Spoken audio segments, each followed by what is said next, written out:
Hello everyone, this is Al Red Sox Fan coming to you from Al Red Sox Fan YouTube station. And this is take 2, as the microphone is actually working now. Let's just do it. There we go, sound check good. Alrighty. Well, this is going to be a review. We're going to watch, review, and chat about classic fights with coffee. And our fight today is Muhammad Ali, Joe Frazier, fight of the century. Hello, Max Cornelius. How are you, my friend? Happy Sunday. Hope all is well. I'm going to watch a little boxing match here. Hopefully this works properly. I tested it out with Greg Gorecki yesterday. It seemed to go okay. We had a few faux pas in there, but we shall...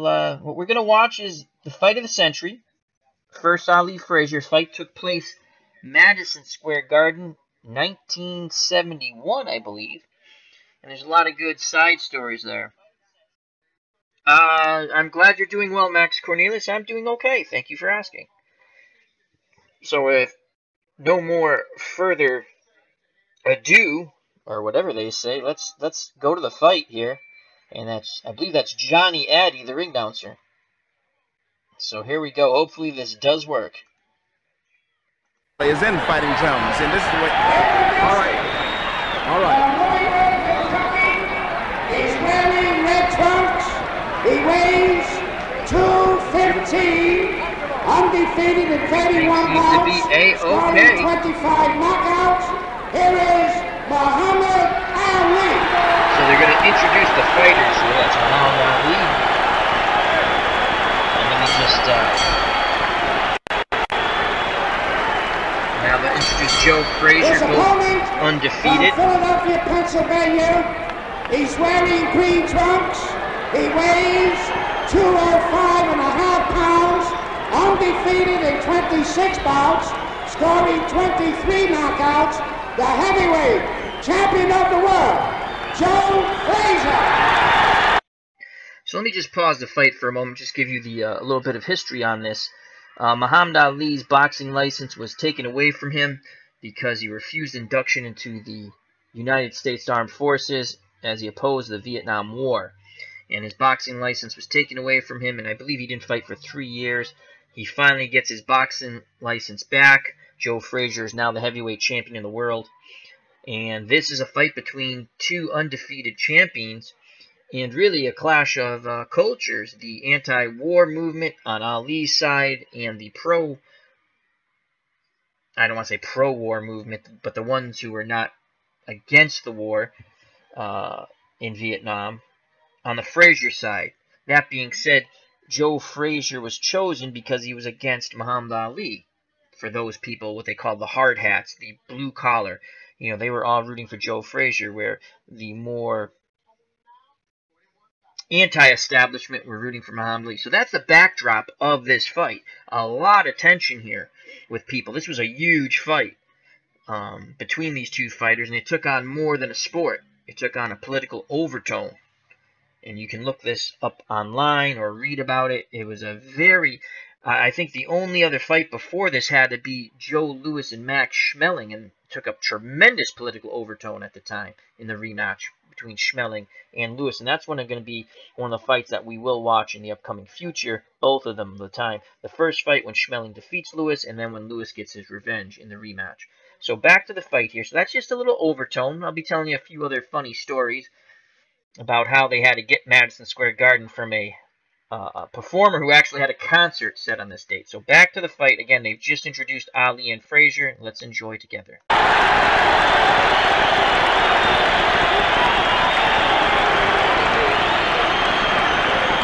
Let's pick up the last-minute instructions from Arthur McCanty.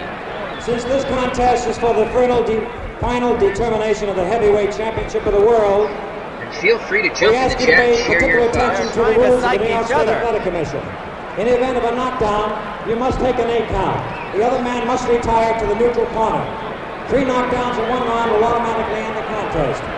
Break when I tell you to break. Dundee on the right. Max Cornelius, there's a good documentary HBO did on the fight. Yes, excellent. Excellent documentary. Highly recommend it if you haven't seen it. Alright, so we're coming up on round one. I'm going to be quiet. Let's enjoy in between rounds. I'll put the pause button. Here we go. Let's watch the fight. And now we're ready.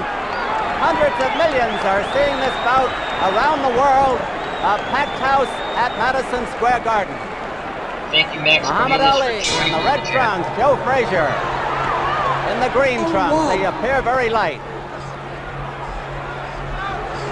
Frazier will try to pour in and catch his man. Muhammad Ali opening up fast. He may try to blitz him here in round one, and he's trying it.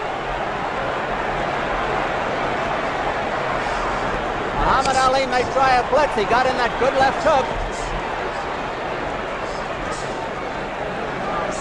Frazier is not the easy target he used to be. He's bobbing and weaving all the time. And he's dangerous. His best punch, the left hook. Muhammad Ali's best punch, the jab. And his good combinations. First clinch of the fight.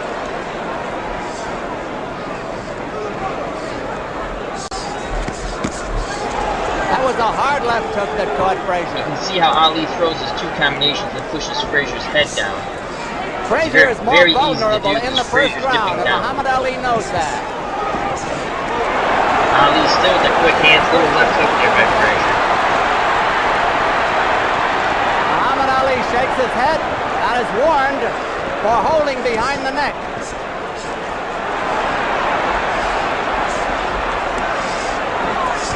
Muhammad Ali has been missing.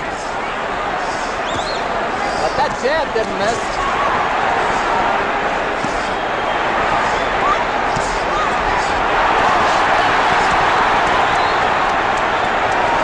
Muhammad Ali shakes his head as though to say it was nothing, but he was tagged. A whipping left hook to the body that must have hurt by Frazier.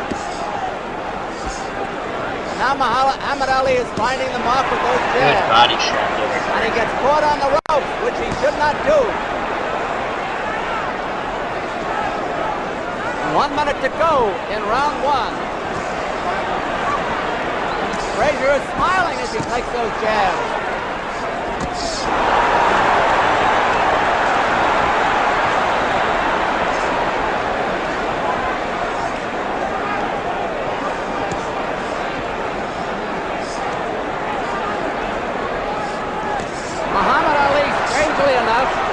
Is not trying to make use of the ring. He's standing there with Frazier. And that's not considered healthy. Muhammad Ali, flat on his feet, not up on his toes, like the Muhammad Ali of old. Frazier just fights one way. He bores in and he punishes. 15 seconds to go in the round. It's been a fairly close round.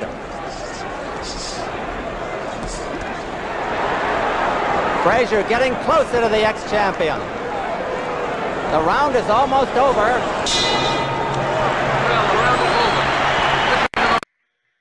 All right, so that was round one, and that was the great Don Dumphy doing the fight call, who did a lot of big fights in his boxing announcing career on the radio and also for television, and this would be closed circuit, or theater view as they would call it. You'd go to a theater to watch the fight. Also, Burt Lancaster was a color commentator, and Archie Moore was also there for that. And I believe Frank Sinatra was taking pictures for either, I think it was for Life magazine, pictures of the fight. And this is a packed house at Madison Square Garden, one of the biggest tickets in sports, one of the biggest sporting events ever to take place. So, once again, it's Al Red Sox fan. You're watching an Al Red Sox fan YouTube station. We're just watching and chatting about the Ali Frazier fight number one, fight of the century, and we're going to get right back to it. So feel free to jump in the chat and share your thoughts. Here we go. In between rounds. That crowd. That is one of the most exciting first rounds I think we've seen in a long time. And Frazier really is unrelenting. He keeps moving in. He hasn't given Muhammad Ali any chance to move around and fight his own fight. It would seem to me that Frazier's making the fight. Wouldn't you say so? I think that Frazier. Watch this in slow motion at 135, Yeah, 135 Max seconds into the says fight. you can tell they both came to fight, and they sure did.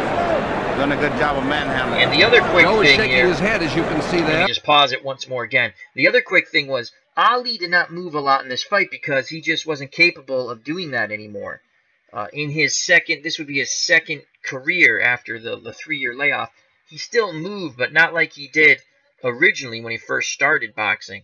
So, in my opinion, this is Ali slightly, this is not a prime Ali. Still a great fighter, but not a prime Ali. And you'll notice the thing, they like to compare Mike Tyson and Joe Frazier, which, yes, they're both pressure fighters, but you're going to notice when Joe Frazier gets on the inside, he works. He tries to work. I'm not saying he throws punches all the time, because Ali's tying him up, pushing his head down, which was a notorious tactic that Ali constantly used, was to push back. As you can see where I pause it, he holds the back of the neck, and he's going to push down, and that's going to wear a fighter out eventually. It's a nice little, some people might think a dirty tactic, but it's a good tactic if you can get away with it, and if the referee lets you get away with it. And the referee here in the picture is Arthur McKinney Sr. But you're going to see a difference that if you went back and you watched a Mike Tyson fight, I'm not talking early Mike Tyson, like when he won his first 19 fights, all by knockout, when he was fighting fighters he should beat. When Mike Tyson got into big fights, he very rarely threw a lot of punches on the inside. If he got hit back, you could easily tie him up. You know, so watch the difference between Joe Frazier and Mike Tyson. How Joe Frazier attempts to work on the inside because he knows he must get his punches off when he's in range. All right, back to the fight. As much as to, Muhammad Ali, as much as to indicate that he wasn't really hit hard. That's a subterfuge, I believe, because he was hit very hard. Here we go. We're ready now, almost at the beginning of round 2. All right, Don Dunphy. There's Joe Frazier in his corner with his manager, Yancey Durham. Champion Joe. Muhammad Ali. Round 2.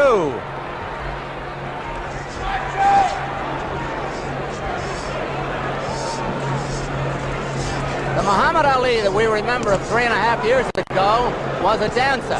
He's not dancing tonight. He may be trying to slug with Joe. Those are hard jabs and a good right cross. Frazier may have been hurt a little bit by that punch. Referee Arthur McCanty, a fine official, gets them apart. A good exchange. So you can see Frazier working on the inside. A whipping right hand that did Muhammad Ali no good. 2 good left hooks there by Joe. And Muhammad Ali may have been shaken. And again, Ali not up on his toes. Pure six-belt.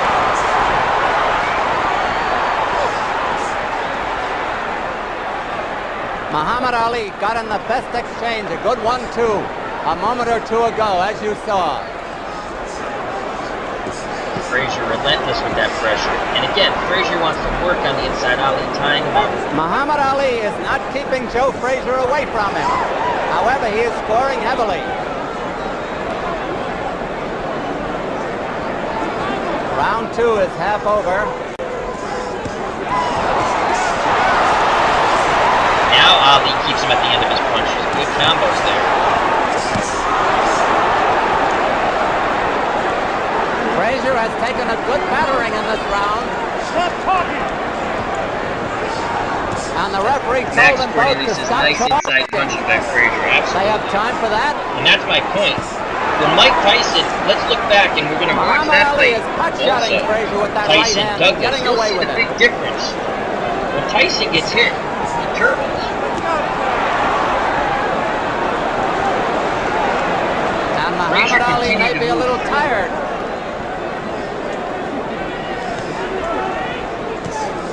Less than a minute to go in this round. Frazier every so often digs that wicked left hook to the body.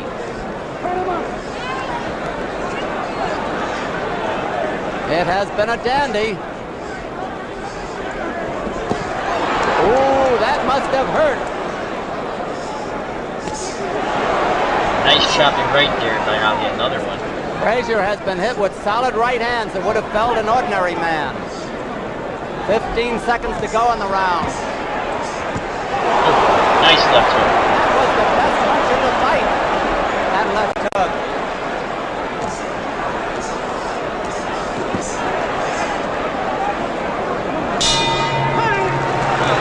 bell for round 2. Let's hit the pause. We have Max Cornelius in the chat, and he was saying before, he said, nice inside punching by Frazier.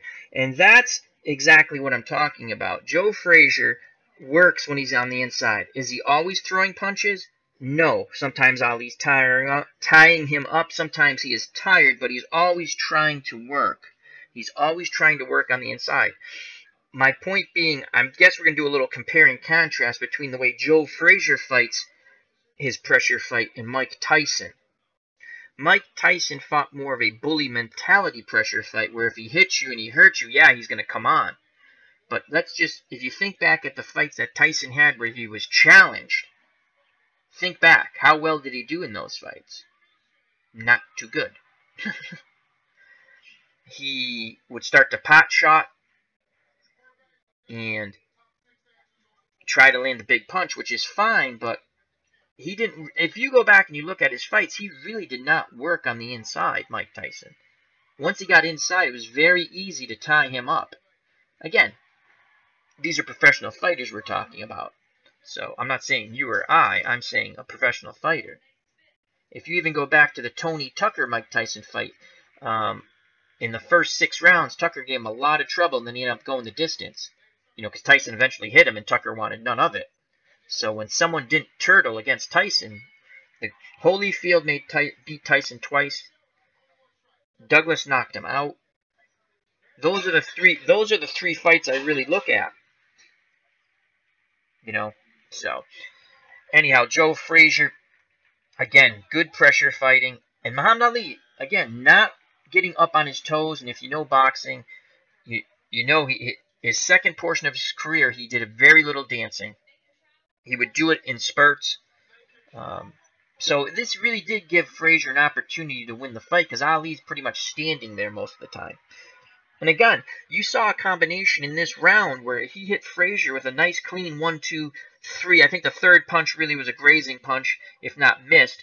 That would have stopped Mike Tyson in his tracks, and he would have turtled. Again, this is just my opinion. So let's move on, and we shall go to round 3 after the minute round. Beautiful round. Ali exhibited magnificent skill and hard punching power. Much power. Let me pause once again. Again, we have Max Cornelius in the chat, and he posted, so I'd like to read what he said.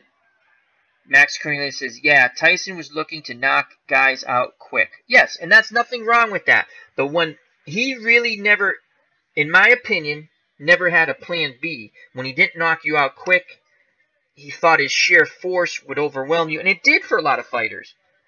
It did. But his biggest fights, and the Douglas fight becomes his biggest fight because he lost. That's his first loss. No one expected that. I mean, Douglas was a huge underdog. But we look back in history and we say that's a big fight. And the 2 Holyfield fights, those were big fights. And you knew they were going to be big fights. And Holyfield beat him twice. Twice. Holyfield got him so frustrated that he was looking for a way out, and he bit his ears. Now people say, oh, Holyfield was butting him. Yeah, Holyfield was butting him. I'm not denying that. But like Mike Tyson never did a dirty tactic in his life? I don't think so.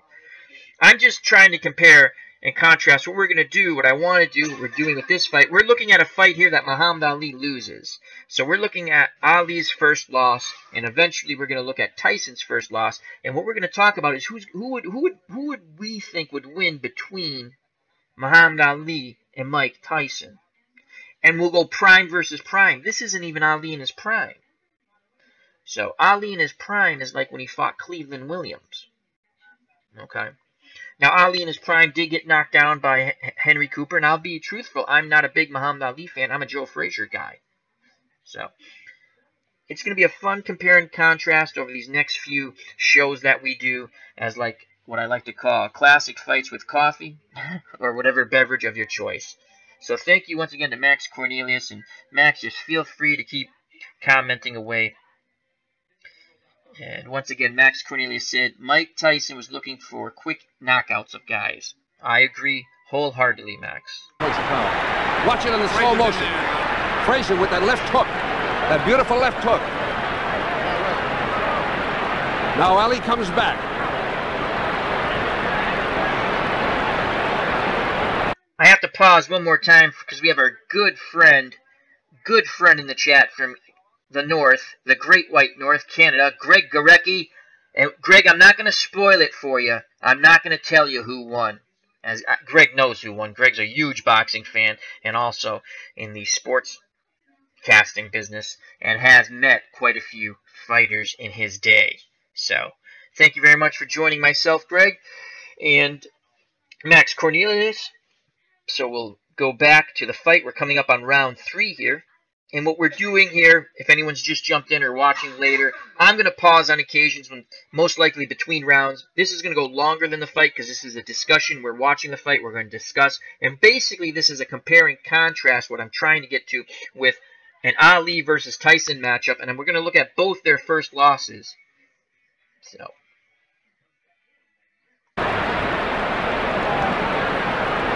There's no question that if Ali wins, he'll be beating Frazier at his own game, don't you think? That's right. Burt Lancaster's made an excellent Here's the instant replay again. Look at that Ali right. beating him Look at at his those own right. game. See, those punches rights there and would have lefts. stopped Mike Tyson dead in his tracks. Frazier is a strong man. He missed with And a again, left I'm hook going to that stop time. it for a moment as Burt Ali Lancaster's is talking in between rounds. Greg Gurecki is posted.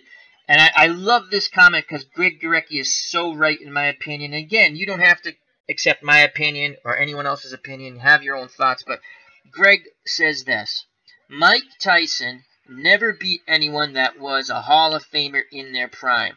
I went to Maple Leaf Gardens to watch this when I was 11. Yes, so this was you went to go see the closed circuit, Greg. Very cool. All right, so let's get back to the fight here. Here comes round 3. Enjoy. Frazier just spit some blood. He is bleeding inside the mouth. Most likely it bit his side of his lip or his Round tongue. 3. Round 3. Because that's not really going to be an issue. See how Frazier, he's working. He's trying to work. Ali does a very good job tying him up. 2 undefeated fighters. This fight so far ranks with the great ones.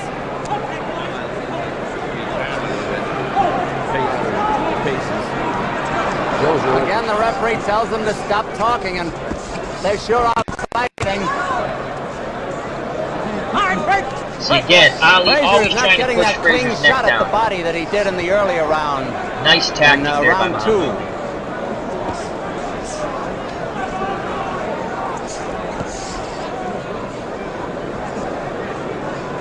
So really, Ali fought an inside fight against Frazier in this fight. Good uppercuts. It's amazing that Frazier can stand up under that battering. And he is scoring himself.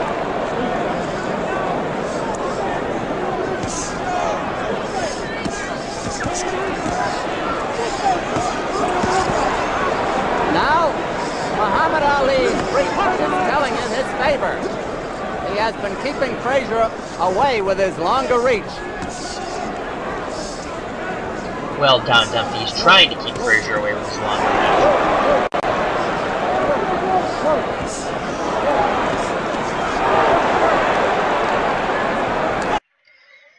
I will pause the fight for a second. Max Cornelius has posted, love to know what they were saying to each other. Well, as Max Cornelius pointed out, there's a great documentary HBO did, and I believe one of the quotes was Ali told Frazier was, do you know who I am? I'm God. I'm God and you can't beat God.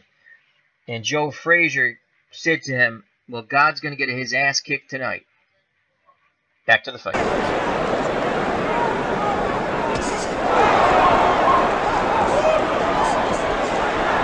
It's a question.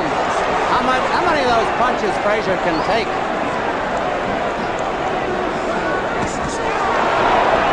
Greg Gurecki posted. These Ali are did big most of the rounds for talking. the ex-champion.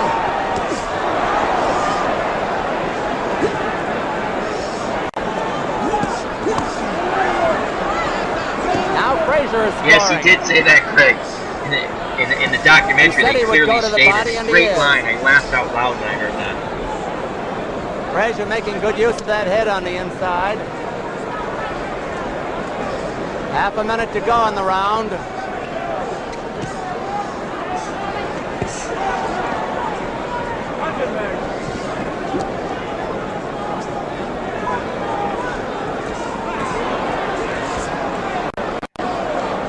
Frazier must be hoping that Ali will punch himself out. Oh, little left hook there. Wasn't that big, but it did get Ali's attention. And see, he digs to the body. Two hands to the body. He's digging to the body, letting his hands go on the inside. Frazier is, and that's the end of round 3. Let's hit the pause button. Let's discuss a little bit. That's what I mean when we're discussing the... Mike Tyson did not do that in fights against when he fought high-level competition. Ali was there trying to discourage him, and then Frazier let his hands go. So, let me jump to the chat here. Greg Gorecki posts, Joe also told me that at a function for George Chuvalo about 10 years ago. Oh, the same story. Yeah, I laughed out loud. That was one of the funniest things that Ali is saying, do you know who you're fighting? Do you know who you're fighting? I'm God. You can't beat God. And again, Joe Frazier with a great line says, well, God's getting his ass kicked tonight. So there's a lot of animosity between these two fighters, as I believe Max Cornelius and Greg Gorecki know. Muhammad Ali said a lot of horrible things about Joe Frazier throughout this trilogy. Mean-spirited, things that didn't need to be said. Joe Frazier, hard worker. His father was a hard worker. He actually came up, if you look at their backgrounds, probably a tougher background than Muhammad Ali did. Ali, basically, in Louisville, a lot of, I understand segregation, horrible thing, but basically a middle-class family where Frazier, you can't say that about Joe Frazier, the son, as they would say, of a sharecropper. And he would get up early in the morning to help his father. And that's why he always said he had a big left hook, because of all the work he did with his father. So, and there's a lot of things. And Joe Frazier helped him get his license back, his boxing license back. Now, some people say, yeah, because he wanted to fight him. Yep, that's true. But he helped him get his license back. And again, if you watch the documentary on HBO, if you read about it, he also gave him money to help him. And Joe Frazier, and again, I'm just paraphrasing things I have read and seen. Joe Frazier could not understand why, when I believe they were both guaranteed $2.5 million, which was a huge purse then. Both fighters guaranteed $2.5 million or $2 million. Again, you can look it up. I want to say it's 2.5. That's what sticks in my head. I've known to be wrong, so look it up. He could not understand. Joe Frazier understood hyping a fight, but the things that were said, and Joe Frazier, to the day he passed away and went to heaven, I believe totally disliked Muhammad Ali. So, and Greg Gorecki posts, this is very interesting, and maybe that's where I get that he gave him some money. He said, Joe paid some of his legal bills also. Yeah, he did, and that's why Joe Frazier felt very betrayed. I mean, in the ring's one thing. You're going to fight to win. Joe Frazier had no problems with that, okay? But the things that Ali said, and again, I'm a Joe Frazier guy. I met Joe Frazier. He was, before he passed, very nice human being, okay? Met him at a Rocky Marciano function. And some of my friends said, oh, well, but he thinks he could have beat Rocky Marciano. Well, if I was a fighter, I'd think I could beat the other fighter too. I would think that Rocky Marciano would think he could beat Joe Frazier. That doesn't upset me. I like both fighters equally. They're my favorite fighters: Joe Louis, Rocky Marciano, Joe Frazier, Rocky Graziano, Marvin Hagler. So I wouldn't expect two fighters to sit there, oh yeah, that guy would beat me. And Greg Gorecki says $5 million between them. Yes, so it was $2.5 million then. All right. Anyway, Max Cornelius says, yeah, totally. And I think that's where there was a lot of animosity. And I'll go into really quick. In the third fight in the Thriller in Manila, I remember as a kid watching on the news, Muhammad Ali holding up. Imagine this. Muhammad Ali holding up a little gorilla toy, right? And he's smacking it. And it's a famous clip. You can see it. But I remember as a kid seeing that on the news, holding, in 1975, before the fight, holding that little gorilla toy up, right? And smacking it and goes, come on, gorilla, we're in Manila. Again, he's hyping the fight. He took it as trying to get in Joe Frazier's head. But Joe Frazier was being called basically a gorilla. And he pissed him off to no extent. So, all right. Anyway, we have Greg Gorecki in the chat and Max Cornelius. Thank you for joining myself as we're discussing the fight of the century, Ali Frazier I. And I'm kind of comparing it, and we're kind of comparing it with Mike Tyson. We're going to eventually watch that fight, and hopefully I get Greg and Max Cornelius back. And actually, I would actually like to try to get them with a Google Hangout or Skype so we can actually discuss, and voices can be heard. We're going to eventually, what I want to do is we're going to look at the Buster Douglas Mike Tyson fight, and we're just comparing Ali, Tyson, who would win, and why. And I just don't want to, and we will watch them. And these are two fights both gentlemen lost. And again, this is Ali, to me, past his prime. Still great, but past his prime. So, let me go to the chat real quick. Greg Gorecki says, Norton beat Ali 3 times as well. Absolutely agree. Absolutely agree. I don't think Ali won one of those fights. You could possibly... I agree, Greg. I'm not even going to... I don't think he won any of those fights. You could possibly argue or discuss the second one. But I think Norton beat... And it was, again, Ken Norton's style just was made for Ali past his prime. Still great, but past his prime. Now, Ali in his prime, not standing still too much, really just rat-a-tatting Ken Norton, might have been a different story. But we never know. But that's what it's fun to discuss. So that's what it... All right, let's go on to between rounds and on to round 4. And again, feel free, Greg and Mike, to put your thoughts in the chat. And when I see it, I'll either say it, discuss it at the end of the round, in between rounds, or as we go along. But if you want, I think we'll do it between rounds. So if you want to... But if you have a thought and you have it real quick, put it in there and I will pause and read it. Back to the fight. This is a tremendous round. Red Sox fan and Red Sox fan YouTube station. We're watching Ali Frazier I with Greg Gorecki and Max Cornelius. Everything in the book in that particular round. But Frazier is relentless. We're discussing it. He's so a if you're watching, feel free to jump in the chat. And if you have a later date, leave a comment below. They're looking at, we see it on slow motion now. There's that beautiful left hook which caught Muhammad Ali. That's Burt Lancaster speaking. Let me pause this because Greg Gorecki puts in a excellent in the chat. He says Doug Jones beat a young Ali, and that fight's on YouTube. Check it out because I agree with Greg. The judges didn't agree, but I agree with Greg. I thought, and again, that's boxing. It's subjective. So, and in all honesty, I'm a big Joe Frazier fan, so I am biased, but I think I'm a fair sort of bias. I did meet Muhammad Ali also at a Rocky Marciano function, and unfortunately his health obviously was failing. God rest his soul. But I can tell you honestly, the people he had around him were not nice people. Again, I was there. They were not nice people. They were... I'll just say, I'll keep it very polite. They were rude. And I don't mean... They were... It's tough to explain. You had to be there. Again, Ali not in good health. God rest his soul. But big difference between Joe Frazier and Muhammad Ali. When I met them, and I know there was a difference there. So he looked tired by the end of that round.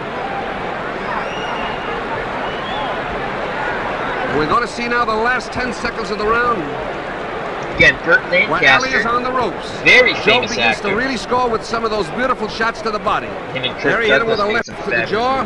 Now he's going to move it. So they had Don Dunphy, right to the Burt body now. Lancaster, and Archie Moore, another one of my favorite fighters. Archie Moore. Muhammad Ali in his corner. He gets up before the bell. Round 4. Round 4. Let's enjoy.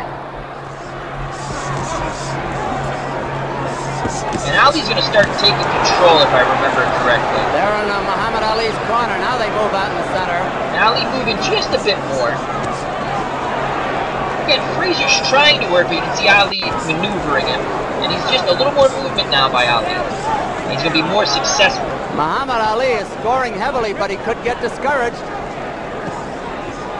He's hit this man with his Sunday punches. Good jab, good 1-2, just and missing. Joe keeps coming in. You see Ali not really wanting to stay near those ropes right now. Trying to keep distance. Good jabs there by Ali. These are punches that would discourage Mike Tyson.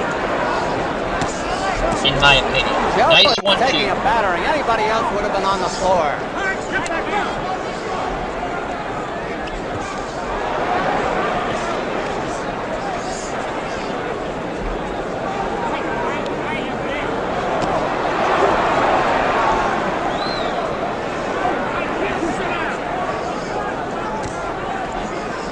Again, Ali keeping Frazier at distance. Frazier having a little more difficult. See that? See how he keeps his distance real quick there? Stage of the game, he is way ahead. No now question. Frazier trying to close.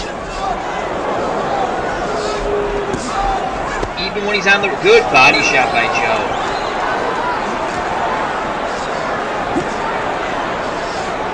They're just above us. That whipping right uppercut, one of Ali's best punches.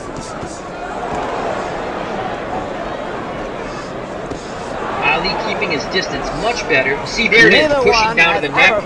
Very illegal tactic. But Ali was able to get away with it. No question of that.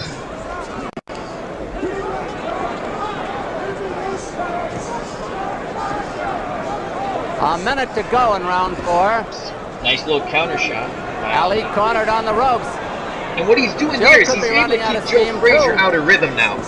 You'll notice this round Frazier's not in a good rhythm because Ali just moves a little bit, flicks his punches out there, and then hits him with good combinations. There's a little good left hook there by Frazier. But Ali, everything Ali's doing here, there's a good shot. Frazier got him with left. Now he's going to dig. You see how he works? He's trying to dig. Again, things that Mike Tyson just wouldn't do against a good fighter.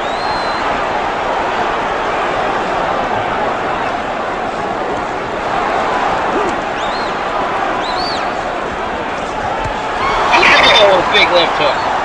Frazier coming out of it. Nice combo back by Ali. Round almost over. It's into round 4. They're going back to their corners. Let's hit the pause button.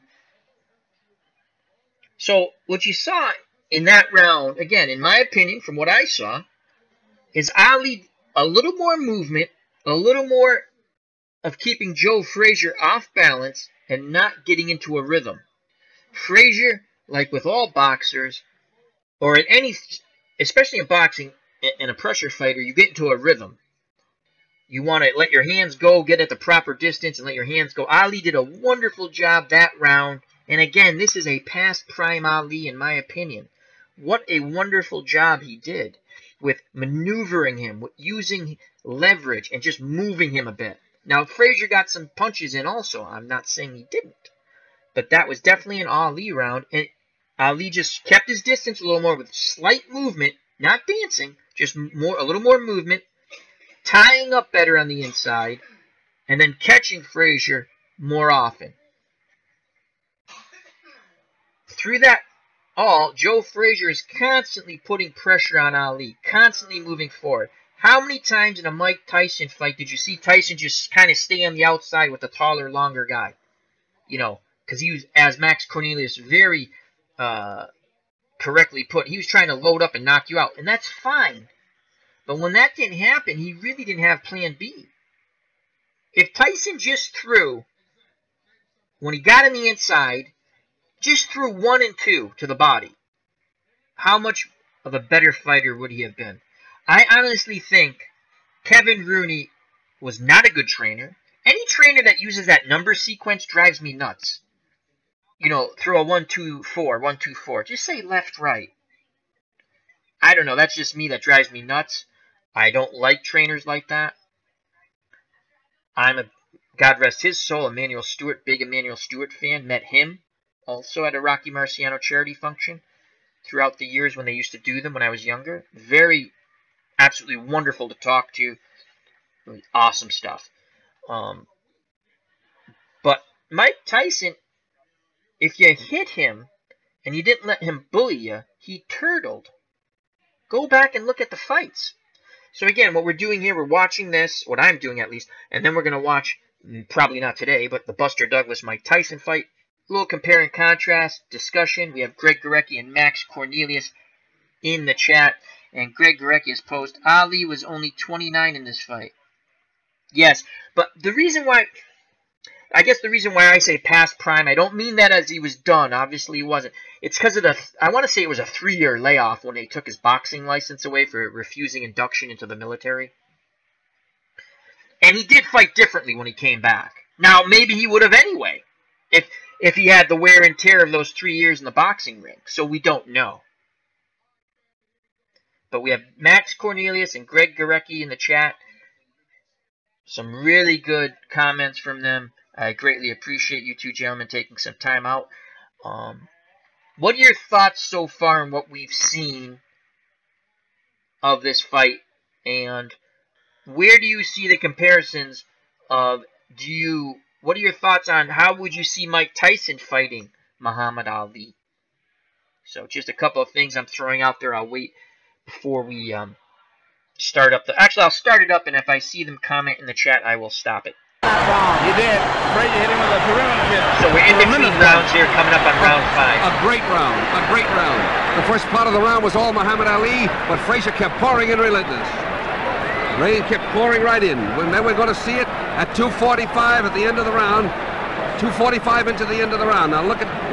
What's also very funny is the instant replay was sort of, I'm not going to say new, but they used it a lot in this. And it wasn't new, but it's funny the way how they do the instant replay. Burt Lancaster saying, and it's 2:45 of the round, and it's just funny the way the fights were done then compared to now. You'll see absolutely no advertising in the ring. So that's also a very interesting thing when you look back at fights then and now. Anyway, back to the fight in between rounds 4 and 5. Ali hit those blows, but look at Frazier keep coming.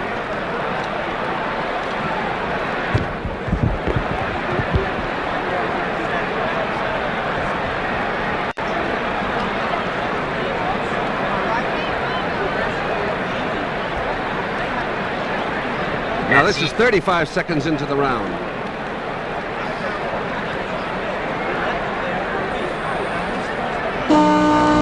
Good left hook there in the replay they're showing. Now we're getting ready for round number 5. Done Dunphy. All right, Bert and Archie. Round 5. Houdini Bob Brown in Ali's corner.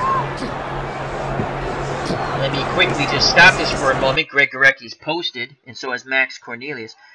Greg Gorecki, Ray Arcel once said to me at a function in Toronto, if Mike was in the ring with Jack Johnson, Jack had one hand behind his back and one foot in the let me go back because I'm sorry, I apologize. I lost where I was. Okay. Ray Arcel, this is Greg Gorecki. Ray Arcel once said to Greg in Toronto at a boxing function, if Mike was in the ring with Jack Johnson and Jack had one hand tied behind his back and one foot tied to a corner ring post, Mike would not hit him in the ass with a handful of rice. LOL. That's a great line. Max Cornelius, Ali would frustrate Tyson. I think Ali would beat Tyson. That's my leaning also. As Max Cornelius also finds that a very amusing comment that Greg Gorecki shared with us, actually, that Ray Arcel's a great all-time trainer, told him at a boxing function. So, all right, let's get back to the fight. And this, I don't know, I'm having a really good time here. It's a lot of fun. And Greg Gorecki says he wasn't smiling when he said it. Oh, dead serious. Excellent, excellent. Here we go, back to the fight. This is Al Red Sox Fan YouTube station. We're with Greg Gorecki and Max Cornelius reviewing the fight of the century, Ali Frazier I, and making our comments. And it's been a great time. And oh my lord, the most friendliest, fabulous rogue of all time has just entered the chat. Beatles eternally, how are you, my friend? Good to see you. And back to the fight. Muhammad Ali may have been told to move more. He's up on his toes for the first time tonight, but he was tagged. Muhammad Ali dancing around for the first time. Beatles, rogue extraordinaire, one of the best people you can find out here on YouTube. But Frazier has caught him again. So again, we're seeing Ali a little more movement here. And when he moves, he keeps Frazier out of his rhythm. And Frazier has more difficulty, obviously, hitting him. You know, Frazier also has a good jab. Nice 1-2. Muhammad Ali slipped there over in Frazier's corner. It's very wet, apparently. Always is in a fighter's corner. Nice tactic there by Ali once again. Pushing the head down, moving away. Distance. Ali's looking for distance. Muhammad Ali gets his right hand behind the neck and pulls Frazier in on him once in a while. Good 1-2 and a jab. Beautiful punching there by Ali. He's at his distance. Mimicking Ali. Now Frazier talking to Ali. Oh, left hook missed.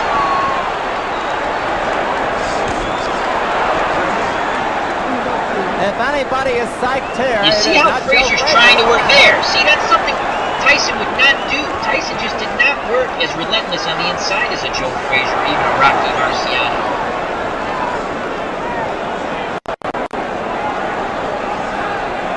Frazier's just laughing at him, talking to him.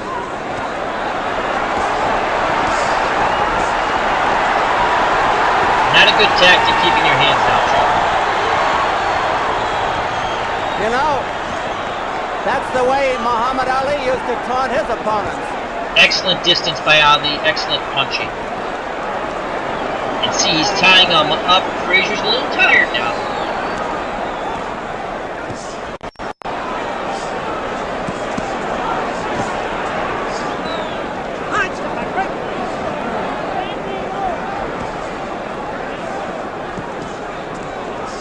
So what we've noticed in these 2 rounds, Ali moving a little bit more, though Frazier has him trapped on the ropes there.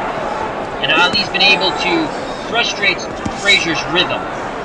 Again, Frazier, a very rhythmic type of fighter. Bert Lancaster said that Joe Frazier was like a tank. That's just what he is. Nice combination there by Ali. 5 seconds left in the round. What a round. Great round, in my opinion, for Ali. Okay, let's go to the chat. Beatles Eternally has joined us. And if you didn't hear before, Beatles had, when I was trying to speak over the fight, I'm trying not to, but when I see some good comments in the chat, I sometimes don't wait. Beatles says, these Frazier-Ali fights were wars. Beatles then says, I think Ali would have destroyed Tyson. I wholeheartedly agree with you, but we will discuss that. No, people can have differences of opinions. So, Greg Gorecki, Joe was biding his time. Yes, but Ali had something to do with that. Again, in my opinion, you can see Ali a little more movement in these last 2 rounds, a little more trying to keep Frazier off balance, out of rhythm. But Frazier, to his credit, to his relentless credit, continues to come forward and does get his punches in. Again, something Mike Tyson, go back, watch all of his fights. Watch all of his fights against, we'll call it top 10 competition of the day. Even when he knocked guys out. Mike Tyson's best 2 outings, Trevor Berbick and Michael Spinks. That's just my opinion. His 2 best outings in big fights. He let his hands go. Now, grant you, he steamrolled both those guys, but I can't say he didn't let his hands go. Let me quickly go to the chat again. Beatles Attorney says, some boxing writers have stated that Ali underestimated Frazier in this fight. Possibility, but if he did, that's his fault, and to his, that's his fault. You know, you shouldn't underestimate anybody when you get in the ring.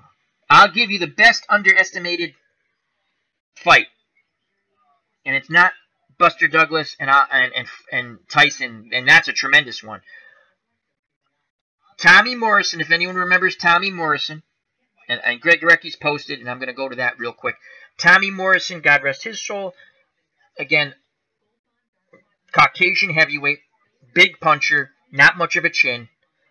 He is offered, and I tell this story all the time when people talk about, you know, when someone offers you the money in sports, or in anything in life, but we'll deal with sports, take the money. Tommy Morrison was offered, I believe, $25 million. I could have my figures slightly wrong, but it was a lot of money, to go to England to then fight Lennox Lewis for the heavyweight championship. Tommy Morris had the WBO title at the time, really a not sought-after belt. And him and his camp turned down $25 million to go to England to fight Lennox Lewis. They decided, we'll wait till the fall and fight in Vegas for, you know, $25, $30 million.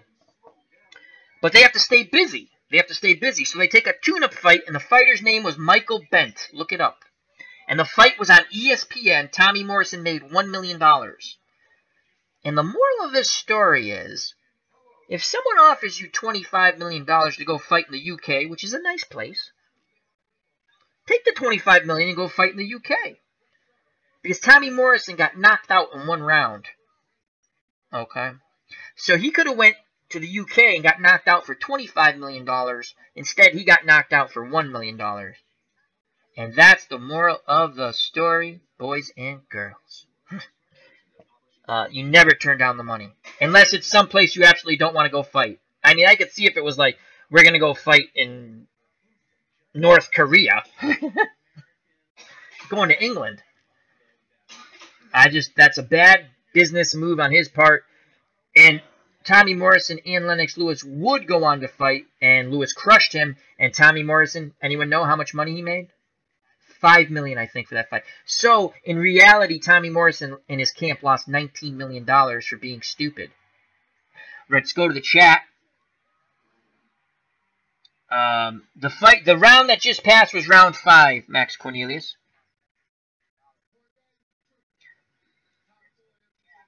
Greg Grecky says, no body punches. Spinks laid down. Spinks got hit hard, though. Greg says, I don't agree. That's fine. We have Alan. Hello, Alan. How you doing, my friend? And he says, it's all about the money. Yeah, Alan, it's just simple business. If I'm going to go get knocked out, right? I mean, I'm not going to think that way, but I'd rather make the most bang for my buck. So we have Alan in the chat. Thank you very much for joining us. As Greg Gorecki says, Bent crushed him. Bent did crush him. I remember that fight because Morrison hurt Bent. Bent went back to the ropes. Morrison came rushing in to try to knock him out. And, you know, he's going to get his big first-round knockout. Going to hype the Lewis fight more. And Bent caught him coming in. Finished him off. So, all right. So let's get back to the fight here. And thank you very much, Alan, for joining us. And we're coming up on round 6. This is in between rounds 5 and 6 now. Don Dumphy, Burt Lancaster, and Archie Moore. Stand this. There we are watching it now. Look at him. See him taunt him in that one. He's dropping his hands and just letting him throw punches. I don't think, however, that Frazier... Greg Gorecki posts in the chat. Michael was afraid of Tyson. Oh, Michael Spinks was definitely afraid of Mike Tyson. That fight was over when Spinks stepped out of the dressing room. I made money on that fight. There were people who actually thought Michael Spinks was going to beat him. Thank you very much, people. Back to the fight. Continue to take those kind of punches, but he surely is some kind of a very strong man.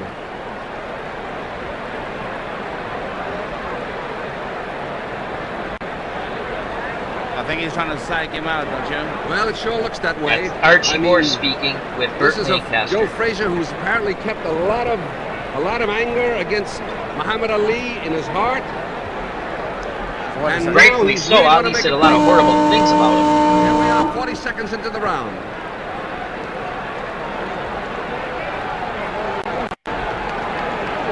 Here is round 6, and this is the round Muhammad Ali said he would win in. Round 6, the round. See, Frazier works on the inside. Frazier's trying to work on the inside again. That's my biggest gripe. Now it's Muhammad Ali making the clinches. Mike Tyson would beat Ali. Again, you never know. It's not going to happen. But Frazier's always trying to... Wicked left hook. And another.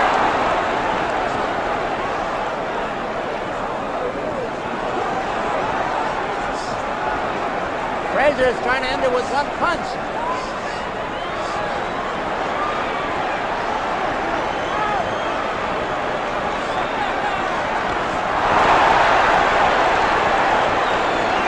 Muhammad Ali had the fun, but Frazier landed the punch.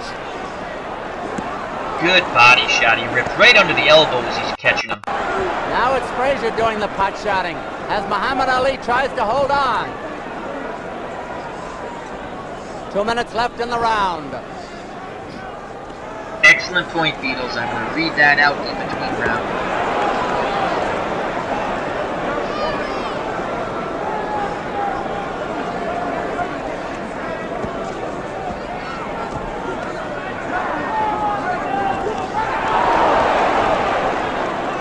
Less movement by Ali this round. Frazier's able to get his punches off. Marchante separates. Frazier is the aggressor, and that will count for him.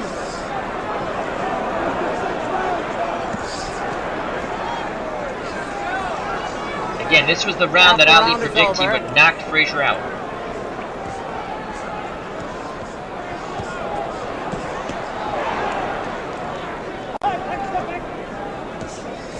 Nice counter right by Ali. Now Ali's going to open up a bit here. 1 minute to go in the round. So both fighters are a little gassed here, rightfully so.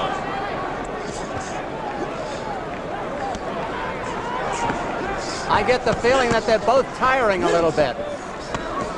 Again, Frazier working on it. He's working on the inside, trying to rip shots. Things that Mike Tyson did not do. Ali almost a sitting duck here.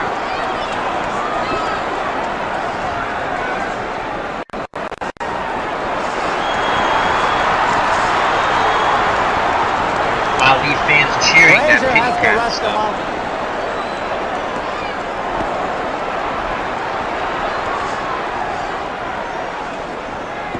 Nice shot by Ali there, though. The round is almost over. Ali will score no knockout in this round. So that's the end of the sixth. Let's go to the chat. Some really... Beatles had a wonderful comment here. And once again, this Al Red Sox fan on Al Red Sox fan YouTube station, joined by Greg Garecki, Beatles Eternally, Max Cornelius, and Alan Vanerson. Thank you very much, gentlemen, taking some time out on this Sunday. Beatles said, and I love it here, he says, I think we can agree that we'll never see the likes of Ali Frazier fights again. And I agree. Max Cornelius says he agrees. Alan says he agrees. And Greg Garecki, and here's a very good point too. Greg says, agreed, but this was the only fight that they had in their primes. I think Ali, and again, I don't mean this that he was done. I think this is his second, this is 1A of his career. Meaning this is after his license was revoked. And I think he is slightly past his prime. I don't mean that in a negative way because he's a great fighter. So, but I understand what Greg says. Because because later on they're fighting again in 72? No. Is it 72 they fight for the North American Championship? And Ali won the 12-round decision, again, in Madison Square Garden, I believe. And then in 75, the Thriller in Manila, where they definitely were past their primes. So, that was the round Ali said he was going to knock Frazier out. Greg Garecki post. Joe was 27. Ali had barely turned 29 in January. So. All right, so let's go back. In between rounds here. Joe Frazier is absolutely relentless. He's coming in there.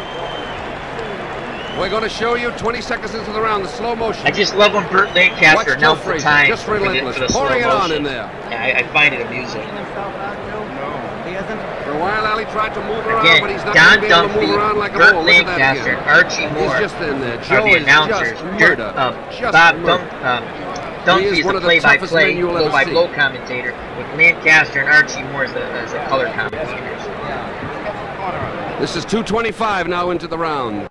This is near the end, and Ali is shaking his head. Greg Garecki says 74 after performing. Yes, you are right. Yes. Thank you, Greg. Ali's trying to hold him off with cute little tricks, but it doesn't work. There's the buzzer for round 7. So round 7 coming up. With Greg Gorecki, Beatles attorney Alan Muhammad Anderson, Ali and being Max talked to Cornelius by all watched the Bundini. fight Round 7. and giving our thoughts on it. Al, Red Sox fan? And Al, Ali Red is Sox caught fan, on the YouTube ropes station. again, but this time he ties up his man.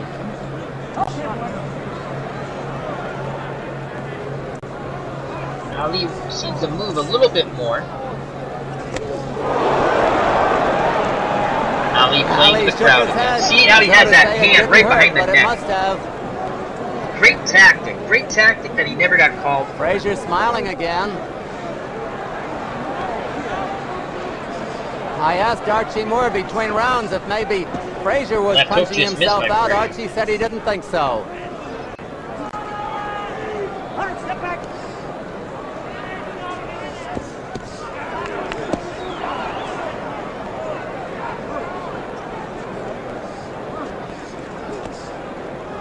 It has got to be maybe the most torrid heavyweight championship fight of all time. Again, Arthur McCanty tells Ali not to get that hand behind the neck. Frazier Wicked body working punches Ali's body. by Frazier in Ali's corner.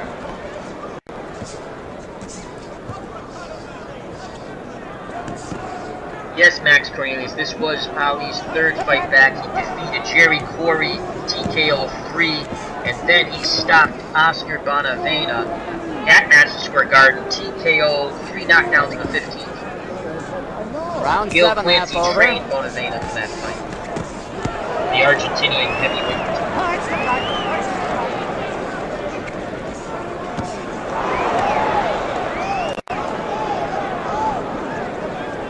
Ali fighting really an inside fight right now. Again, a lot of advantage here to Joe Frazier. But Ali could fight. He just didn't fight on the outside. I mean, that was his 1 minute forte. to go in this round. Now, Ali just scoring distance. with those solid jabs. And Frazier may have slowed down a little bit, but he dug one into the body. And Arthur McCanty tells Frazier to keep his punches up, which he just did.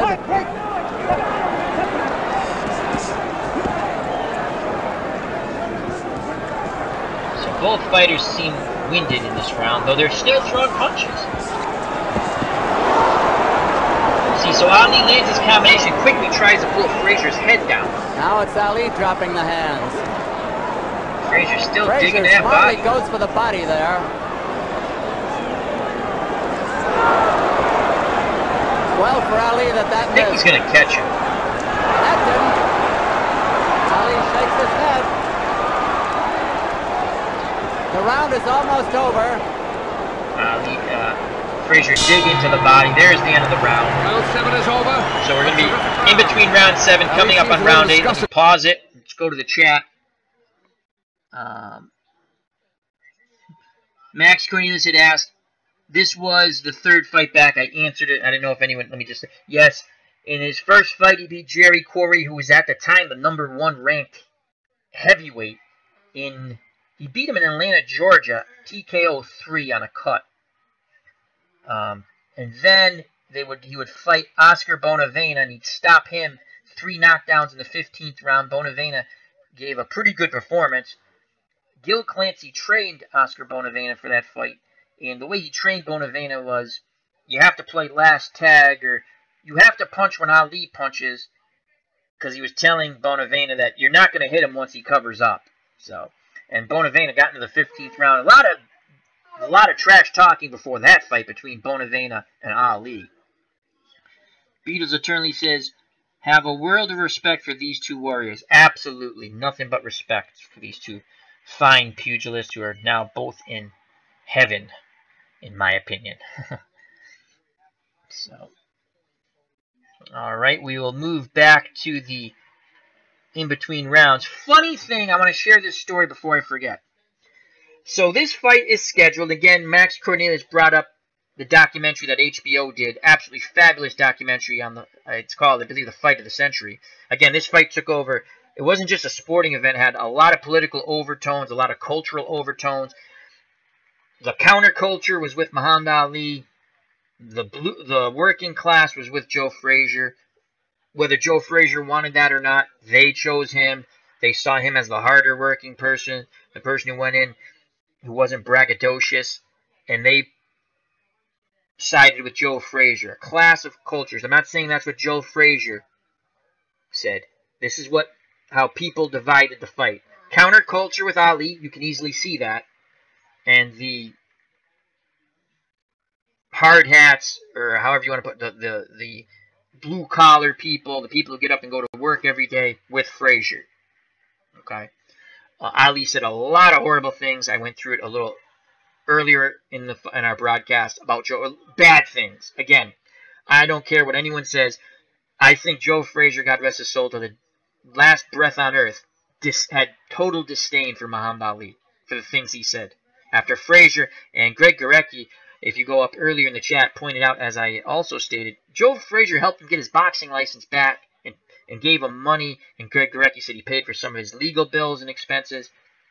And they both made $2.5 million for this fight. So Joe Frazier was really upset with the things that were said about him. And they were, I mean, not nice things. Very, very, I'm not going to go through it. I don't want to get it, but very derogatory towards Joe Frazier, meaning he called them all. Just think of the names that could be derogatory. Those are the things he called them.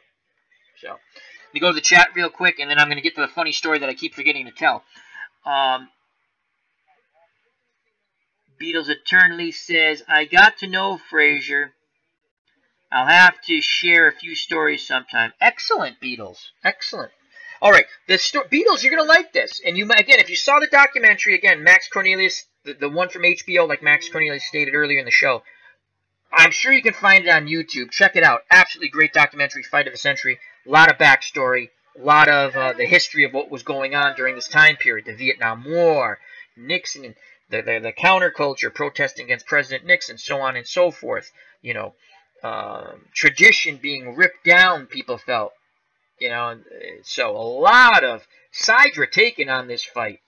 You know, a lot of people who weren't interested in boxing were interested in this fight. One, you had Muhammad Ali, and two, just the whole, what they perceived as the fight, regardless of what side you were on, good versus evil. I'm not saying which side, you know, if you were on the counterculture side, evil's Joe Frazier. If you're on the tradition side, evil or bad was Muhammad Ali. Again, that's the way society was fragmented.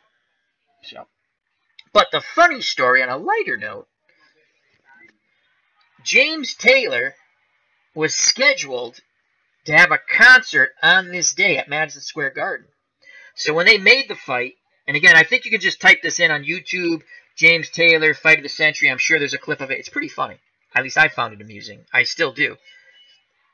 So the people at Madison Square Garden, the promoters, are very happy they got the fight, and I believe someone comes in and brings up the fact that, hey, we still have a problem. And they're like, what are you talking about? We just signed the greatest fight ever. And they go, yeah, but we have a concert that night. And it's James Taylor. Okay? As Max Cornelius points out, the documentary is called One Nation Divisible. Thank you very much. That's the HBO documentary. So they call James Taylor in, and they want to negotiate with him because they want to move his concert, and they know he could block the whole fight. And to his credit, James Taylor didn't. But the funny part is, they basically, James Taylor didn't get any money. All James Taylor wanted, excuse me, it's just funny. He goes, can I get 2 ringside seats for the fight? And then, you know, they're interviewing James Taylor. He's telling the story, and he kind of giggles to himself or laughs. And he says, in hindsight, I should have asked him for more. So that was pretty funny. All right, back between rounds. We're coming up on, I want to say, round 8 or 9. With himself, but he's mighty tired. I have lost track. I'd say he's having a tough time handling Frazier. Wouldn't you, Archie? I think he's running out of his steam. So here we come, 2:30 in the round, to Burt show you that slow Lancaster, motion. Archie Moore, they're the Now watch Frazier. Color commentators, and Don Dumphy is the blow-by-blow Line misses with a right, as you can see. Between rounds here. Frazier is in there. Alan, if you're still with us in the chat, who do you think would win between Muhammad Ali and Mike Tyson? Thank you. Hear the crowd chanting Ali, Ali. Starts playing in the crowd just a little bit. The crowd is chanting Ali. Frazier says, get right here. Says, come on out and fight. The bell hasn't sounded. There it is. Round 8. Round 8. Frazier coming out. Get inside and work.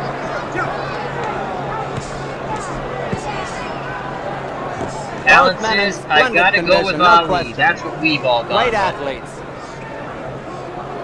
Thank you for still being with us, Allen, and sharing your thoughts. As Frazier just pushes Ali off. Joe Frazier just literally took charge there.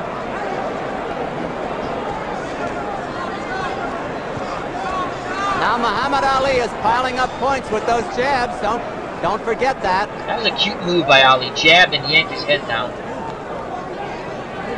Frazier trying to get in a rhythm with Ali on the ropes. Joe looks like he's in a training session.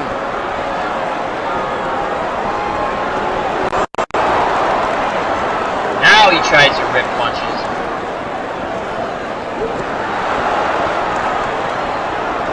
Allen made an excellent point. Frazier's just pouring everything in there now. I've been saying that.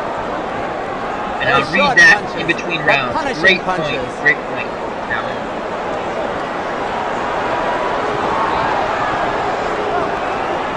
So not a lot of action going here. A lot of pity patting here. And the crowd is getting on him. Kind of funny how the crowd boos in this round after seeing a lot of good action. Frank Sinatra, as I stated earlier, was the photographer for Life magazine. Ali is still talking, but he is also catching. Waving Frazier on. Nice left hook by Frazier. Again, Frazier oh, he pulls him off the ropes. That's a cute move by Joe. Again, Ali ties up.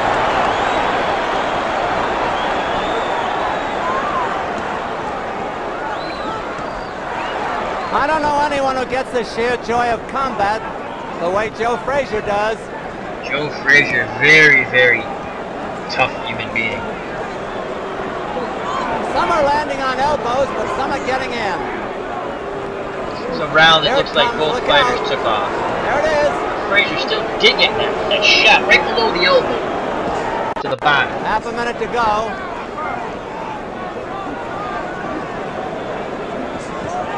Round 8 of a 15-rounder, trying to get no distance knockdowns. Now. Nice hook there. Those pity pat punches aren't going to do much for anybody.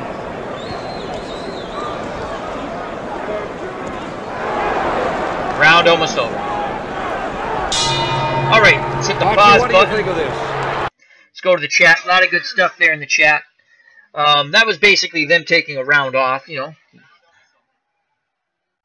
Again, I asked Allen, he was still in the chat, so I asked him who he'd like between Ali and Tyson. He says, I go with Ali, and that is the opinion of all of us right now in the chat, and that's myself, Alan Vanderson, Beatles Eternally, Max Cornelius, and Greg Gorecki.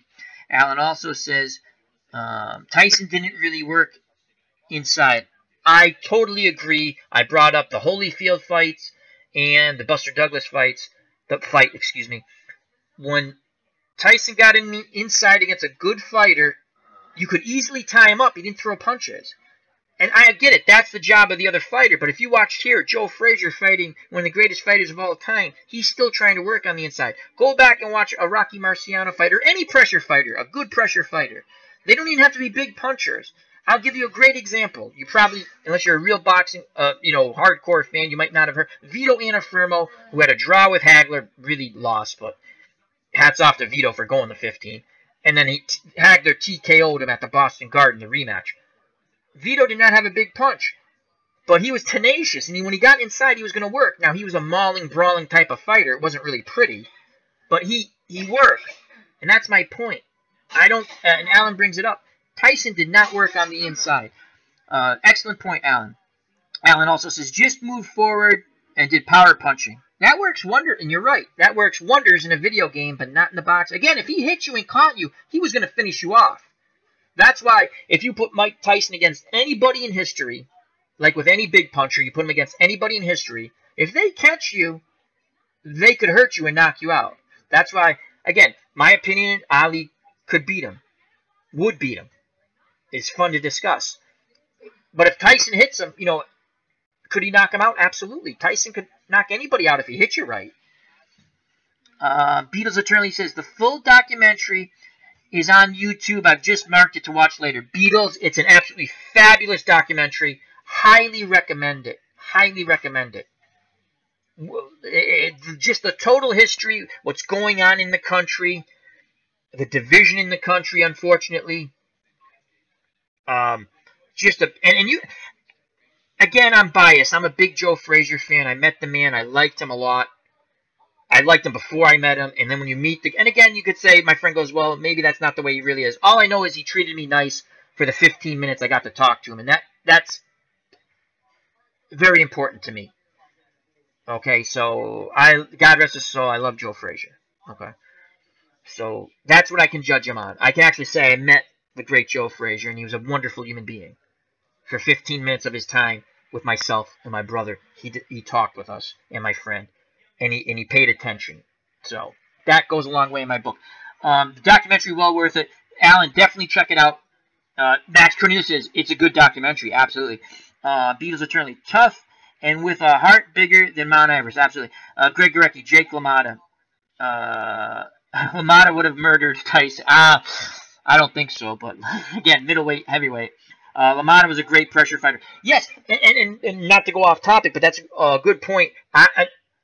Not a big LaMotta fan because of, again, I'm a strange bird, I guess. I like to root for someone who's, I get it, we all have different sides of us, and we're more like gray rather than good and bad.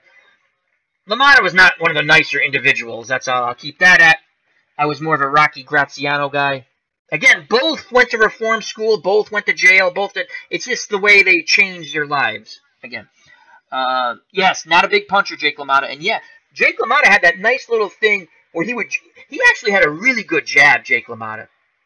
So, and maybe one of these days we'll watch the St. Valentine's Day Massacre when Sugar Ray Robinson beat him the last time. Beatles says LaMotta was vicious, absolutely. So, all right, let's go back to this fight here, and the action's going to start to pick up. And again, we have Beatles Eternally in the chat, Greg Gorecki, Alan Vanderson, Max Cornelius. Thank you very much, gentlemen.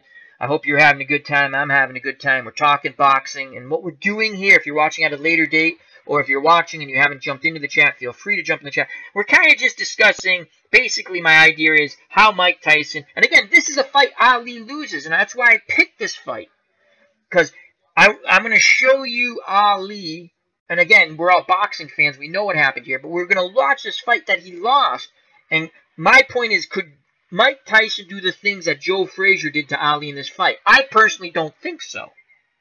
To a great point that Alan made, he didn't work on the inside. Now, grant you, if he hit someone, could he knock him out? Absolutely. But this, I feel that this fight, and obviously the Buster Douglas fight where Tyson loses, those are the fights you watch and you see what happened to a fighter in defeat. And could the other fighter exploit that? That's the way I like to look at things. I don't know if that makes sense. To me, it does. Alrighty, back to this fight here. Coming up on round 9, I believe. In between rounds 8 and 9, Don Dumphy, Burt Lancaster, and the great Archie Moore, the Mongoose. I think so too. I think he's taking a absolutely fabulous fighter. Quite a whipping. Archie Moore. I think he'll fight desperately in the coming round. Well, there he is. Great story about Archie Moore. He fought a Cuban heavyweight. Oh my God, I just forgot his name. He fought a Cuban heavyweight when Cuba still had professional boxing. And, oh, wow, that's going to drive me nuts. I can't remember it. He was a sort of a bigger heavyweight in the 50s, in the day and age. And Nino Valdez. I think it was Nino Valdez was his name. They fought, I believe, in Las Vegas. It was a title eliminator of sorts. The winner to get Rocky Marciano, as Archie Moore was chasing Rocky Marciano, wanted to fight Rocky Marciano, would show up at Why Are You Afraid of an Old Man? You know, it was kind of funny. He would send him letters. So, he fought Nino Valdez. And this is how smart Archie Moore was. They're fighting outside Las Vegas, sticks in my head. And Archie Moore continually moved Nino Valdez into the sun. So he really couldn't see. So, in other words, Archie Moore's back is to the sun, and Valdez is looking into the sun. I know he's concentrating. If you've ever played sports, I believe if you have, you'll understand what I'm talking about. If you're playing baseball or softball, any sport where you kind of, even football at times, but baseball is a great example. Or even if you're doing something in the yard outside. Obviously, you're concentrating on what you're doing, but you do have that bad habit of looking up into the sun. And so he constantly maneuvered. He won I think it was a 15-round fight. Definitely was more than 10. And he won a decision. And he said he constantly maneuvered Nino Valdez so he'd be facing the sun. And at times he said, I really think he got caught looking, the glare of the sun. So that's just a really great story. And again, absolutely fabulous fight that you need to watch if you're a boxing fan. Look up Archie Moore, Ivan Durrell. Greg Gurecki can tell you about that fight a bit. Absolutely wonderful fight. You want to talk about coming back from the brink of destruction? Archie Moore against Ivan Durrell. Light heavyweight championship. Back to this fight. Here we are in slow motion. 30 seconds into the round. Now watch Joe. I don't see how this fight can go the distance. Beatles, I missed his comment, so let me hit pause. Beatles says, don't take this as an attack, but Frazier and Tyson shouldn't be mentioned in the same breath. I don't disagree with that. I think Joe Frazier is a level above Mike Tyson. Just my opinion. I don't disagree with that. But like you say, these boys are in marvelous between round 8 and 9. Changed. Now they're yelling. Before they were yelling Ali, Ali. Now they're yelling Joe, Joe. I know. Again, it's Don Gumphy, Burt the distance. Do you, the way it's going now? Well, I don't know. They've gone through 8 rounds, Burt. That's true, but I mean, it's something, boy. All right. One more pause. Greg Gurecki posted in the chat, I was born the night of Moore versus Durrell rematch. I have never seen that fight. I have tried to find the second fight. I have never seen that because I think the first fight's the one I'm talking. I'm pretty sure. I'm 99% sure the first fight is the one I'm talking about. I don't think this was because the rematch came because of the first fight and how tremendous of a battle that was, and what a comeback of comebacks. I don't think you can come any farther back than Archie Moore could have come back in that fight. Check out. Okay, the rematch, Moore destroyed him. Okay, thank you, Greg. But check out Archie Moore and Ivan Durrell, the first fight. And I think was that fight in Canada, the first fight, Greg?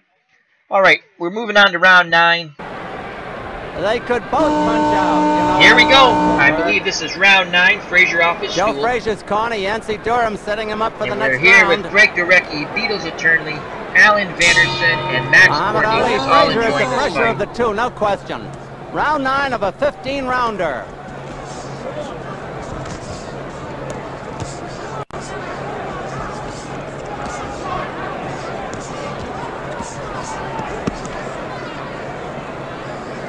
You must remember this in the scoring. Muhammad Ali has been making most of the clinches, and that will count against him. Ali's doing a better job keeping distance now. He has using that educated jab of his. Frazier, see that how he ducks underneath? I honestly think Tyson has can also hit scored those some devastating punches against Joe's head.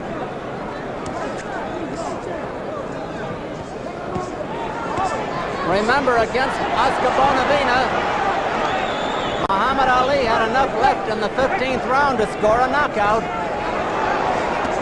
Dropped Bonavena 3 times in the 15th to win that fight. Ali did. This was the fight prior to Frazier. Trying to get that whipping left at the head. 2 minutes to go in this round. Frazier a bit tired now. Frazier Ali coasting easily pushes him away. Got him on the ropes above us.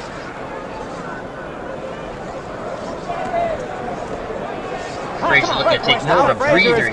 Both fighters looking to take breathers. Rest on the inside. All right, folks, step back.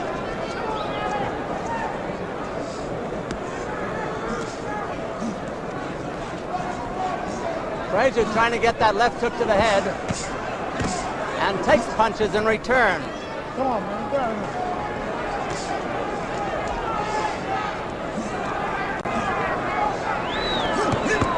Nice body shots here. Frazier trying to get that guard down. Ali covering up on the ropes. Oh, nice left hook. So was that. See, Frazier hits him on the hip, too, which is a really painful spot to hit a fighter. Oh, another good left hook. I think Muhammad Ali is in real trouble now. Frazier working. You can see how swelling starting to grow over Frazier's eye and throwing forehead. out wild right hands.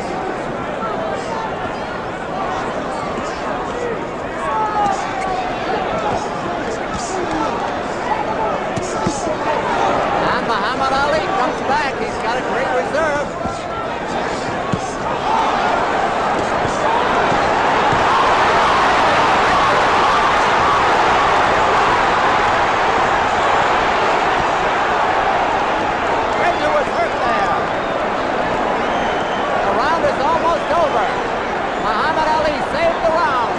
Good rally by Ali.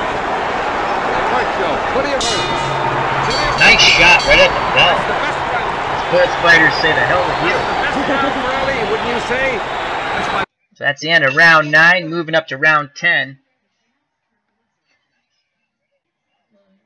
And again, this is a heavyweight championship fight, 15 rounds, no 12 rounds. So you're going to get the championship rounds of 13, 14, 15 here. Big difference, big difference. You know, with championship 12-round fights now. But as you see, Ali rallied a bit at the end of the round, tried to steal the round. So we're going to be coming up on round 10. Again, this is Al Red Sox Fan, Al Red Sox Fan YouTube station. Joined by Greg Gurecki, Beatles Eternally, Max Cornelius, and Alan Vanderson. We're discussing this fight and basically how Mike Tyson and Muhammad Ali, in our opinions and thoughts, how that fight would have went. At a later date, we'll be watching, hopefully I can get all these fine gentlemen back, Tyson, Buster Douglas, to do a comparison on what we think each fighter could and could not do against one another. Max Cornelius posts, all the judges gave Ali that round. Now, how did you see that round, Max Cornelius? See, I gave that round to Frazier. But, you see, Ali rallied at the end, and that's the last thought. Sometimes they say that's the last thought someone has, they go with. And that's the last thing they saw. I know when I do my little live boxing shows where I do my live audio commentary, you know, of fights that are actually, I'm watching the television, and I'm giving my commentary, so I have the television turned down, I'm doing it. I have, Greg Gurecki gave it to Ali. Okay. I have a habit, and I've noticed this, because I'll jot notes down as I'm judging in between them talking to the chat. And as a fight's going on, I'm jotting quick little scribble notes. And I have a habit, I'd be a horrible judge.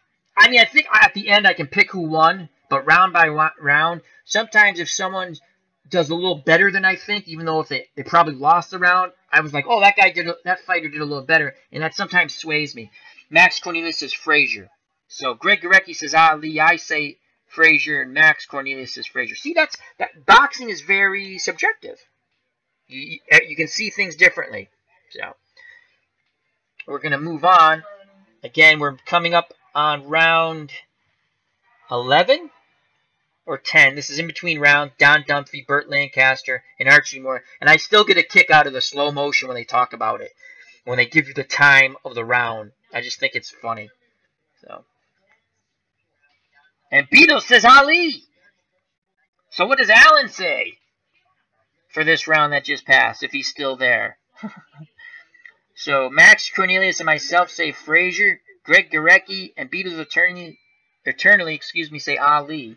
And I'm just going to continue on with this. And I greatly appreciate you gentlemen joining me here. Far about his best round after taking a between rounds on the rope tail. Oh, this is going to be a desperation round. Use a desperation round. There we are.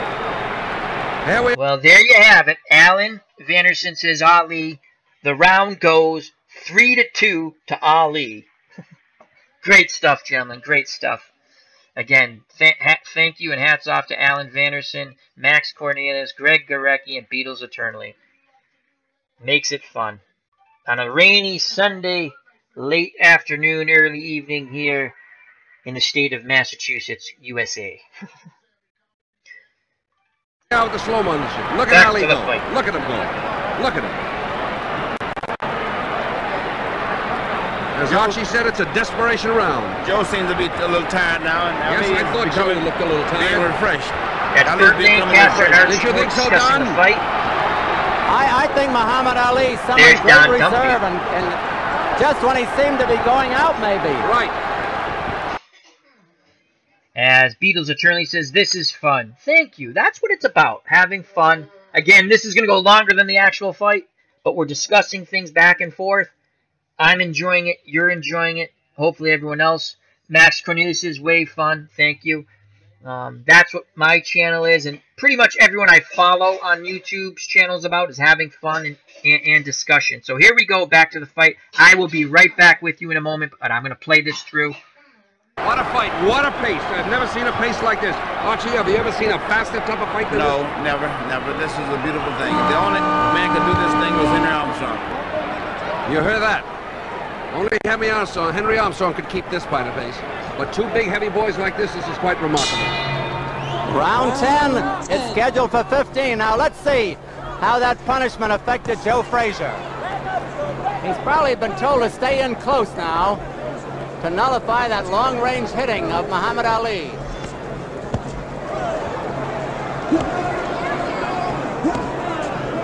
We'll see who got the most benefit out of the minute's rest. I don't think you'll see Frazier stay out in the center again and just trade. He'll try to keep him on the ropes.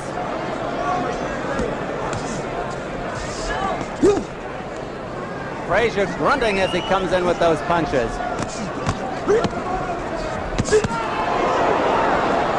Frazier is putting everything into his punches. And now Ali looks tired again, but that could be deceitful. Let's see. He wound up with that uppercut.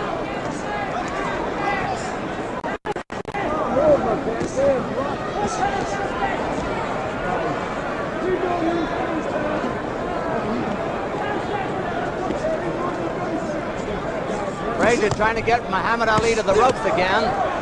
He takes punishment as he gets him there.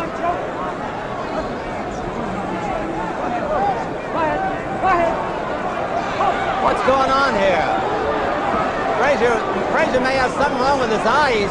He was calling his trainer in there.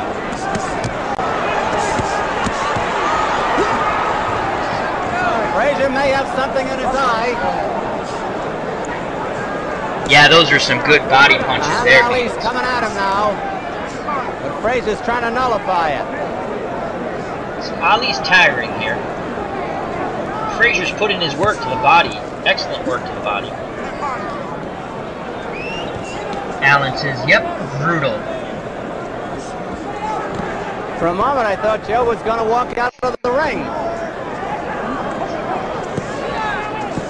You can see that swelling. See that swelling building up around the eyes of Joe Frazier? Because Ali's been hitting him with some good shots. Taking that battering again. Ali's getting a nice shot there by Ali.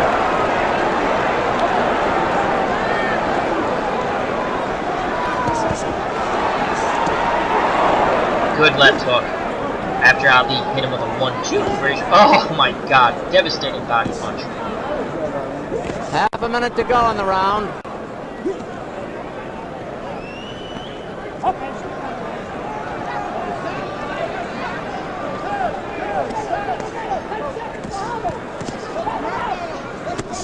Oh, nice left hook.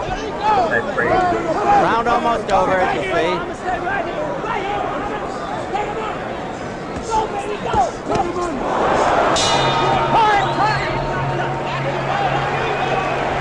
So in that round, Frazier did a lot of good work there with the body shots. As once again, Beetle says, "Damn, I can almost feel those body shots Frazier's landing." Alan Vanner says, "Yep, they're brutal." So this is my, and I'm not saying Mike Tyson didn't throw body punches. I'm saying when he fought the better fighters, he didn't work on the inside. Go back and watch the fights. He was easily tied up, and even when he had a hand free, he did not work. Alan had a great point earlier on. He just did not fight on the inside. He didn't. Go back, and the biggest Mike Tyson fans, go back and watch the fights. I get it. If you like a fighter, you're biased to that fighter. I've told everyone, I'll say it again. I'm biased towards Joe Frazier. I've always was a Joe Frazier fan. And after meeting him years ago, I became even more in love with the man. So, am I biased towards Joe Frazier? Yes. Very simple. So, I don't think Mike Tyson would work the same way. I'm not saying he didn't throw body punches. He did throw once in a while, one or two. But if he just worked a little more on the inside, there are fights he might have been able, maybe he would have been able to wear down Buster Douglas. Now, Douglas fought the best fight of his life that night. Unfortunately, his mother had passed away, and he got in great shape, and he dedicated that fight to his mom.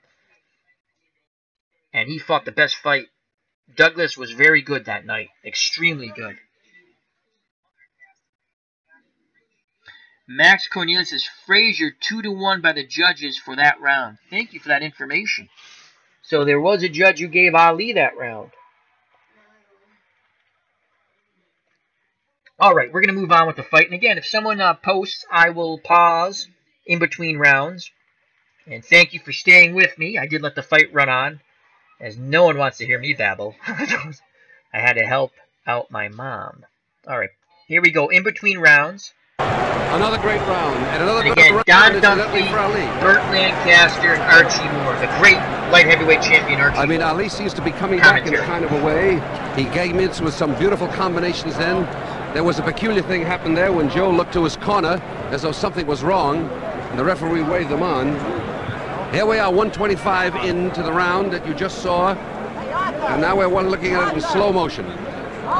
That Don Dunkley yelling for We're trying to find out what it was that was wrong with Frazier before when he made that gesture toward his corner.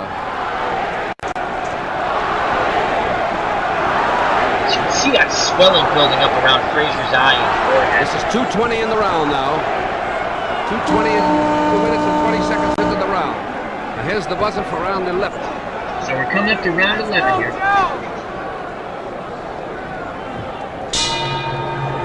Round 11.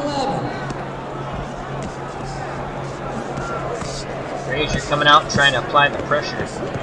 Oh, that's a slip. I still do that. I've watched this fight so many times, and every time I see that happens, that's my same reaction. That's like when the head in Jaws pops out. When Ben Gardner's head. That's funny. I always do that. I know it's coming up. I mean, I don't exactly remember, but I kind of know it's coming up, you know. So that was a slip. Frazier really applying the pressure, digging to the body. Ali ties him. As Alan goes LOL out. I do it all the time. I'd say they're both pretty tired. Again, I'm not saying I know it's coming up because I don't remember everything, every blow in this fight. I know the fight well. I've watched it quite a few times. But it's like the head in Jaws, Alan. When the head pops out, I still jump. And that one I know is coming.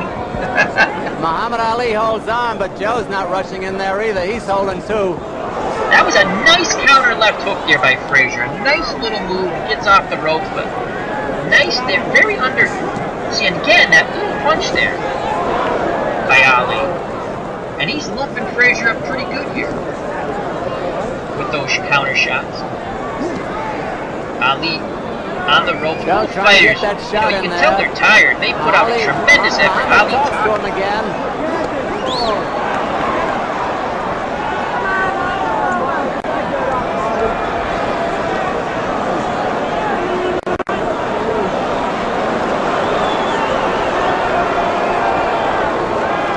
Not much happening, I'll say. I don't understand the fans moving.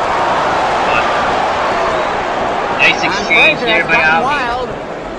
He's lost the good timing he had earlier. Lost the rhythm. Oh! That left hook. Oh, he got him right there. He had him. He has him. Ali plays a great job of faking him out now. Watch this. going to pretend he's not hurt when he's very badly hurt. Go on the round. 30 seconds. Muhammad Ali in real trouble. Oh. Good God. Ali's going to do the fake walk back now. Muhammad Ali rocks into the ropes. That one he really did, but now he'll do the fake walk back as he comes around off the ropes here. He'll do the little fake walk. 10 seconds. It's towards the end of the round anyway. See? And Frazier kind of like,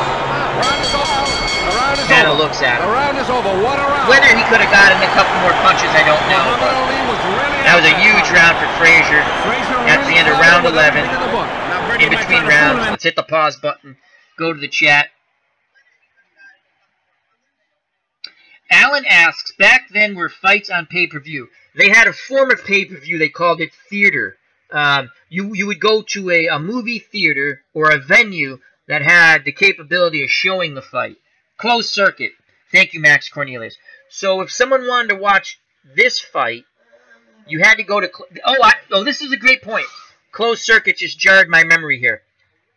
This fight was not going to be shown, I believe, on live TV, regular TV, for 6 months or something like that. So it wasn't like you could watch the fight on Wide World of Sports the week after. I'm almost positive they had purposely put a delay on when the fight could be released to the public on free TV because they wanted to drive up the closed circuit gate because they guaranteed both Ali and Frazier $2.5 million and they wanted to make their money. So I want to say it was 6 months, could have been more, that they were not going to show this fight on free TV, meaning it was going to be shown. You're either going to watch it live at Madison Square Garden, to which the tickets were immediately sold out, or you're going to watch on closed circuit. Greg Gorecki says it was on a Monday night. That's the other thing. We're so used to the big fights being on Saturdays now. They didn't do that. They just picked a date, and that's when the fight was. I remember one more recently, but still a ways back, when Tommy Hearns fought Virgil Hill. That fight was on a Thursday night, and I remember that fight didn't come off till 1 o'clock in the morning. I went to work exhausted because I sat up to watch that fight. Then a short time after that, they started moving the pay-per-view events towards Saturday because they wanted people to go to the venues, such as in Las Vegas. They stay over, so on and so forth. They spend money at the casino.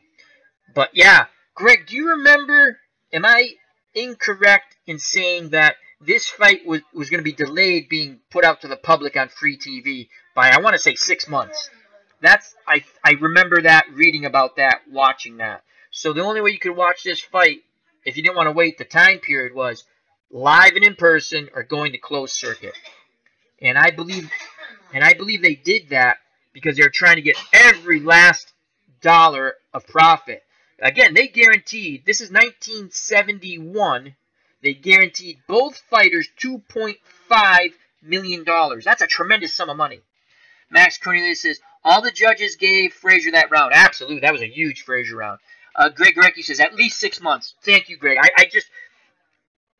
And normally they would kind of show this type of fight maybe 2 weeks later. And again, I always say Wide World of Sports. That's what on free TV. They were going to show you on free TV. Most of the time, probably a week later, 2 weeks later. But this one, as Greg Gorecki states, at least 6 months later. Because they wanted to definitely get that closed circuit gate. Not that they're going to have a problem with that. People wanted to see this fight, but they wanted to make sure. They wanted to even build it up even more. I bet you they had more venues for this fight for closed circuit than they had prior with any other fight. Alright, so let's move back on to the fight. We're in between rounds here. We have Greg Gorecki in the chat, Max Cornelius, Alan Vanderson, and Beatles Eternally. And we're watching the fight of the century, the first fight between Muhammad Ali and Joe Frazier, and discussing how we think Mike Tyson would do against Muhammad Ali. At a later date, we'll be watching, and again, hopefully I can get all these fine gentlemen back in the chat, and possibly live through Google Hangout or Skype, and we're going to watch Tyson, Buster Douglas. And the way I look at it, we're looking at Ali and Tyson in fights they lost, and what could each fighter do to take advantage of how the other fighter lost. That's the way I look at things. So back to the fight here. Again, thank you very much, gentlemen, for joining in and sharing your thoughts. If you're watching, jump into the chat, share your thoughts. And if you're watching at a later date, leave comments below. That's if you want. It's a free country. Back to the fight in between rounds. But I mean, he took a terrific beating. There was no question about it. And here we are, the great show it to light you in heavyweight slow champion motion Archie. again. Now look at this.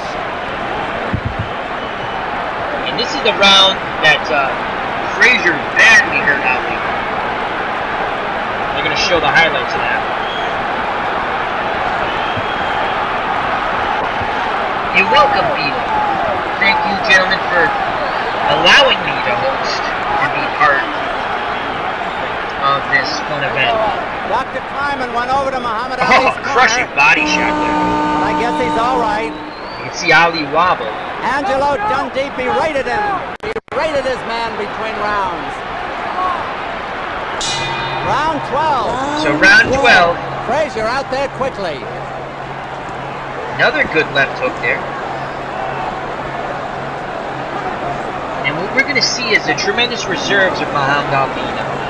He's going to rally a bit. I don't want to give too much away, but this fight's been out there forever. Everyone should know who won this fight. Spoiler alert. Well, who thought it would go this far? Oh, devastating shots there. Frazier getting a little wild, a little excited. Muhammad Ali gamely trying to fight back, but he is spent. And Joe Frazier is pretty spent too. A wicked punch.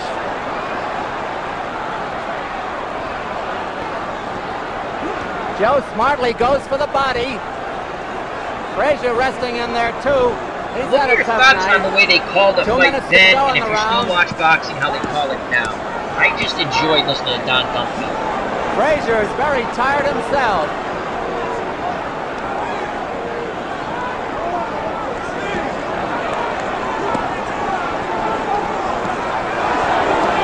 Oh man, Frazier dug that body shot right under the elbow. Nice shot by Joe. Again, look at that swelling. I mean, Ali was hitting him. Look at that swelling. Frazier is getting in spent, some I think, wicked body licks. 4 days or a week in the hospital after this fight.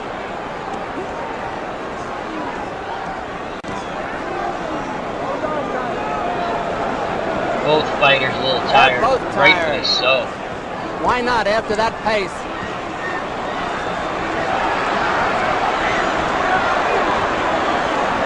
Muhammad Ali is missing a lot of those punches. Frazier laughs at him again.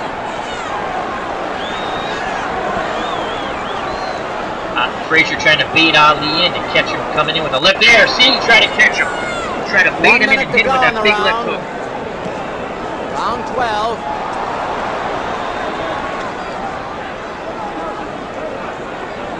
Great point, Beatles. I'm going to read that out in between rounds about Don Dunphy. Oh, I felt that body punch.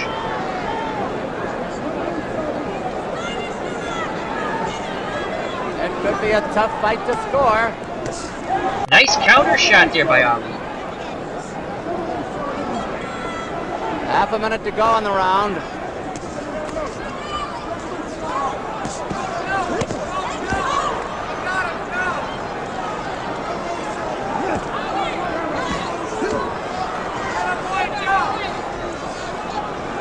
Coming up at the end of this round. Almost over. So we're going to come up to the championship round now. 13, 14, and 15. Let's hit the pause button. I give that round to Frazier. Yes, it was. Ali Frazier made had a him on great the ropes. comeback, didn't he? There. Yes, but Frazier had He him on the really ropes. did. I gave that to Frazier. That's just my opinion. So Beatles says, because I asked how does Don Dunphy is doing the fight, and I kind of enjoy his style. And again, he did a lot of radio before.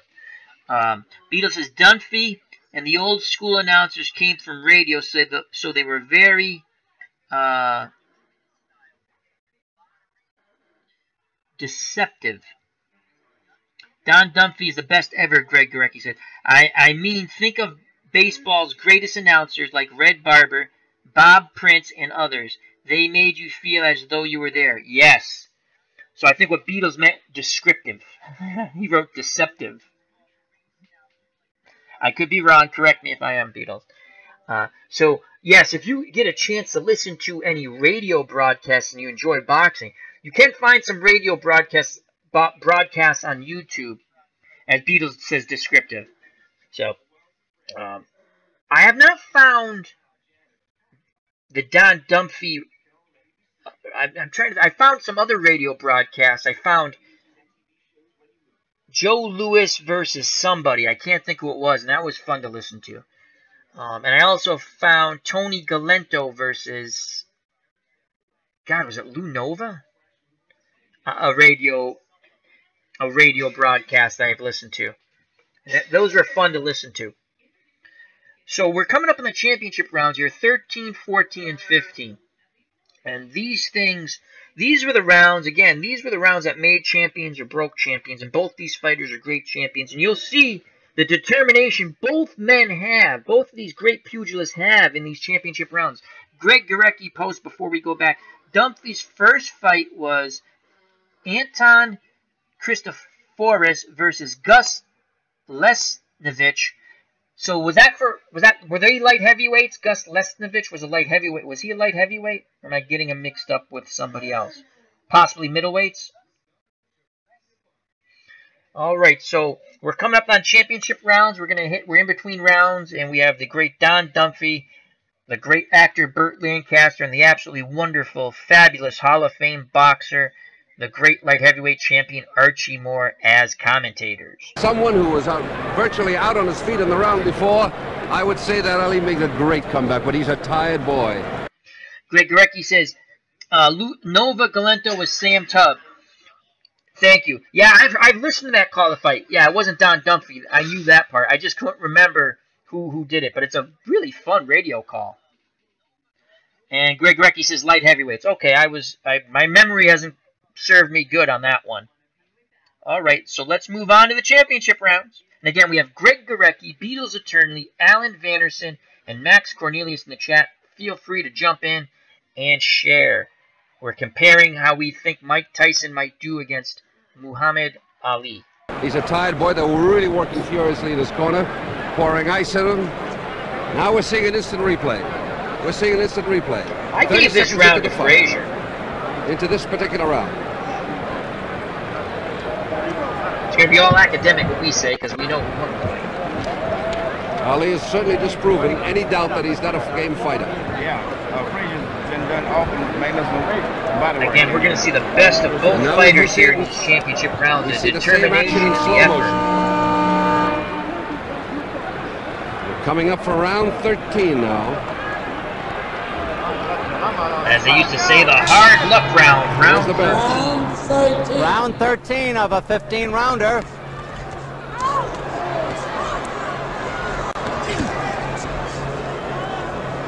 All right, step back. Step. Ali is putting all his power in those punches, Max Cornelius and they've says got all to the be judges hurting Joe. Gave Frazier the round. Thank you, Max. The biggest crown in the world at stake. The I have heavyweight wonderful championship. folks in the chat right now. Max Cornelius, Greg Gurecki, Beatles attorney, Alan And Vanderson. Ali seems to be coming back. Thank you very much, gentlemen. Now Ali is piling up points. He's boxing beautifully at the moment for a tired man. Ali slipped, but nothing happened over there. 2 minutes to go in the round.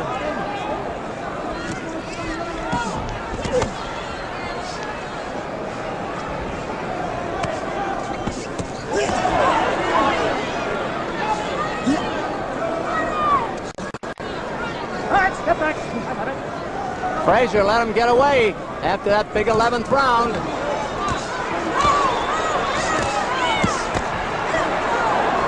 And that left hook hurt by Frazier.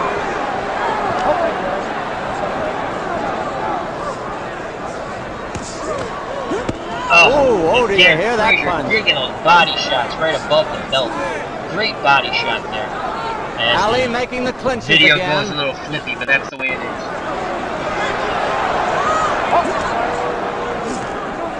Again, always Frazier trying to work when he can. If you're a pressure fighter, you must work on the inside when you are in your range. They're both great game fighters. There's a spot of blood on the shoulder of Ali. I guess it's from Frazier. Nice comeback combination by Ali. Trying to fight his way off the Well, they're fighting like lightweights now. Oh, that was one of the few right hands Frazier landed there in this fight. To the head, I mean. Oh my lord, look at the punishment Ali is taking and Frazier's dishing out.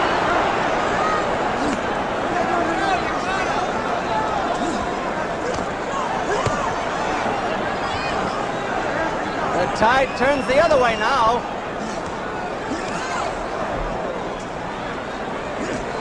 If Frazier stays on top of Ali, Ali has no punching room. Again,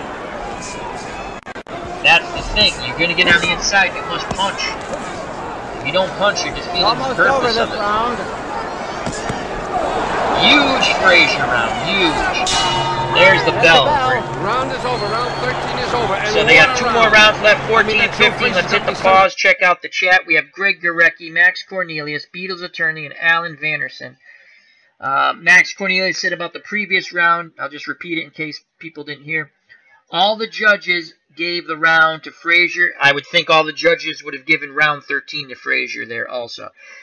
And just on a side note, I might come back with another fight, and this is one of my fun fights I like. It's from the early 80s. Great action fight.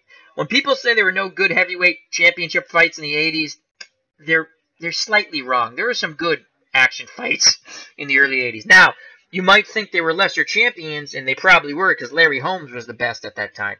But Mike Weaver and Harry Coetzee, absolutely entertaining fight that was on CBS Sports. I think that was on tape delay, though. But still, that fight was unbelievable. So, Max Cornelius is Frazier 2-1 in the 13th. How does a judge see Ali winning that round? That's always mind-boggling to me about boxing. Again, very subjective, but I always like to say, and it's not something I came up with, whoever came up with it, brilliant. You could have a 5-year-old pick the winner of a fight at the end of a fight. He would just point and say, that person won. And they're going to be right 99.999% of the time. You know, we're going to give the 5-year-old just a little bit of a pass. You might get it wrong once in a million times. A 5-year-old can point to say who won the fight. But yet 3 judges can't.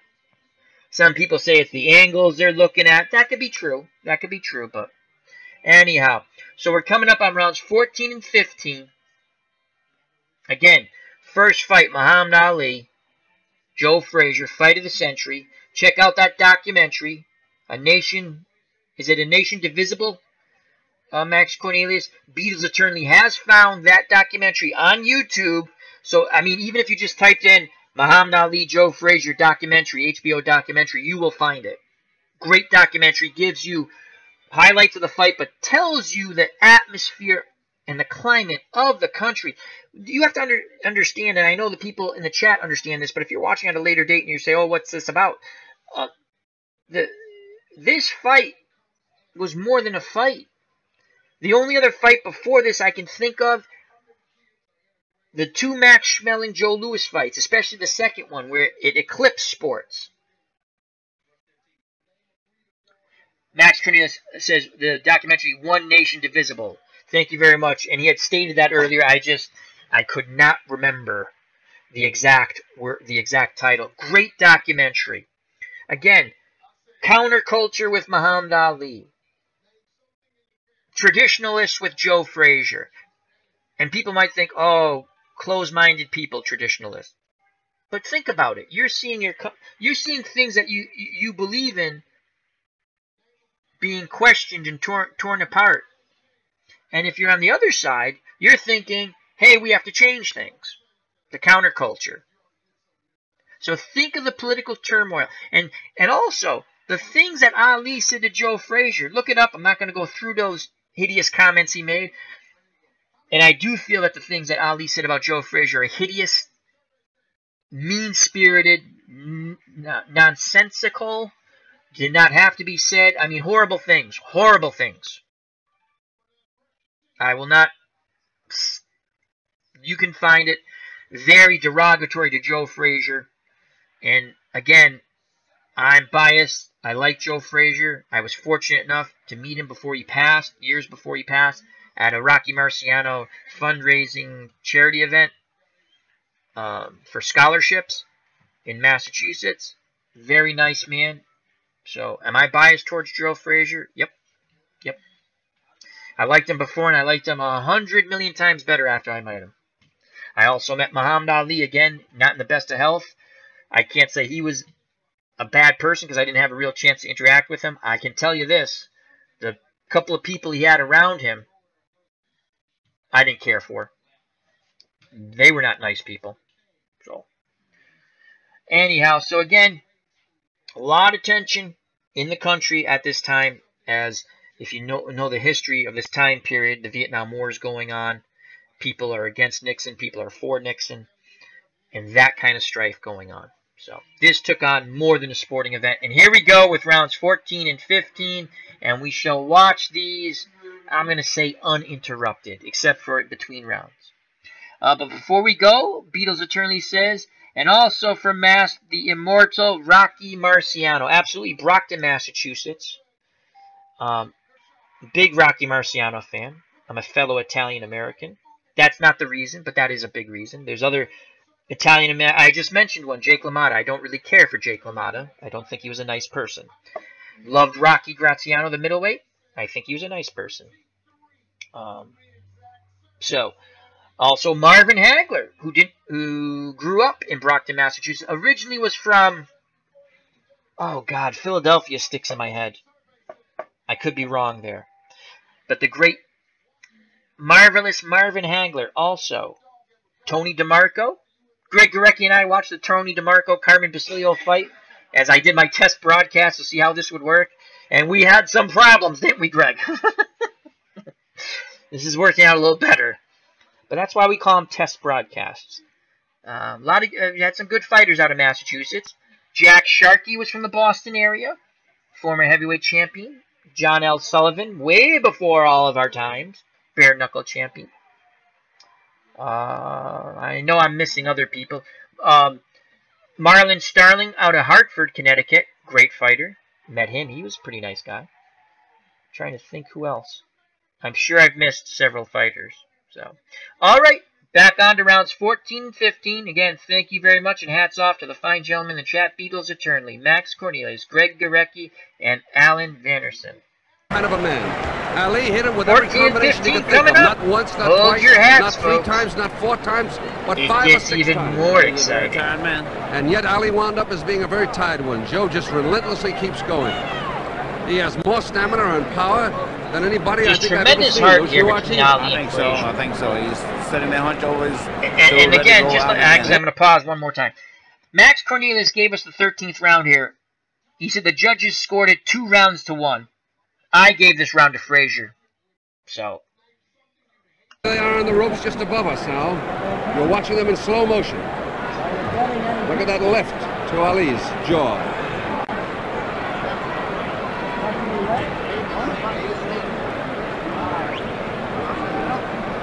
Coming up. 14. Yes.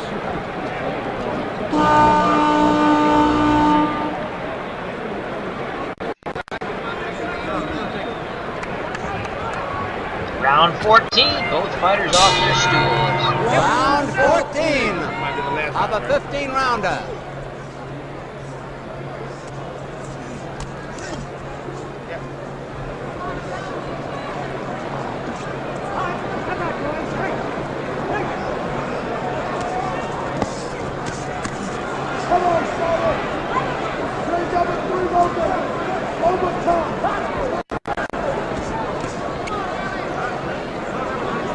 Joe Frazier is barreling in there now to keep Muhammad Ali from getting set.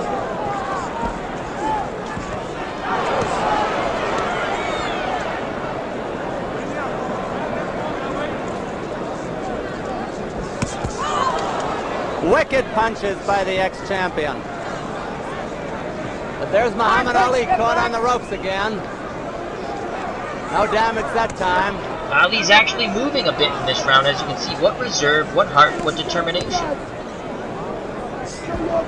2 minutes to go in this round. Effort by both fighters throughout this fight. Were there lulls in action? There was some, not many, there was some, but a tremendous effort put forth by these two great pugilists. Stop holding, boys.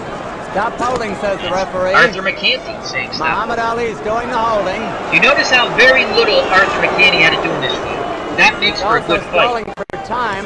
Fighters actually fought. Joe Frazier wild with that punch. Frazier getting a little sloppy. He's tired. You can see the swelling. There's a nice shots there by Ali.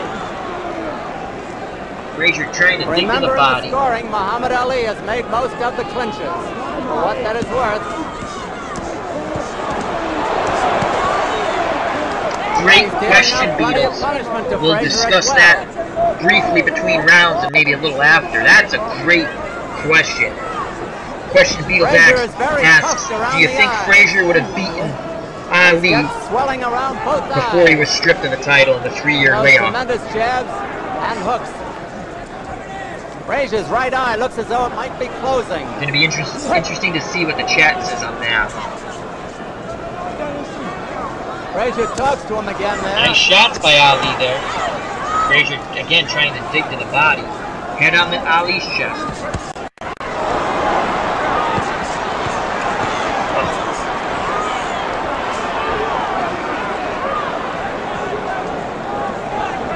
This round nearly over. Even when he's tired, he's still trying to work on the inside. Oh, big left hook by Smoking Joe. 10 seconds left, round 14. I had to call no that. knockdowns, but Muhammad Ali was staggered in the 11th and almost went down. That's the end of round 14. And so we're coming up in the last round. I'm going to hit the pause button. Beatles asks an excellent question.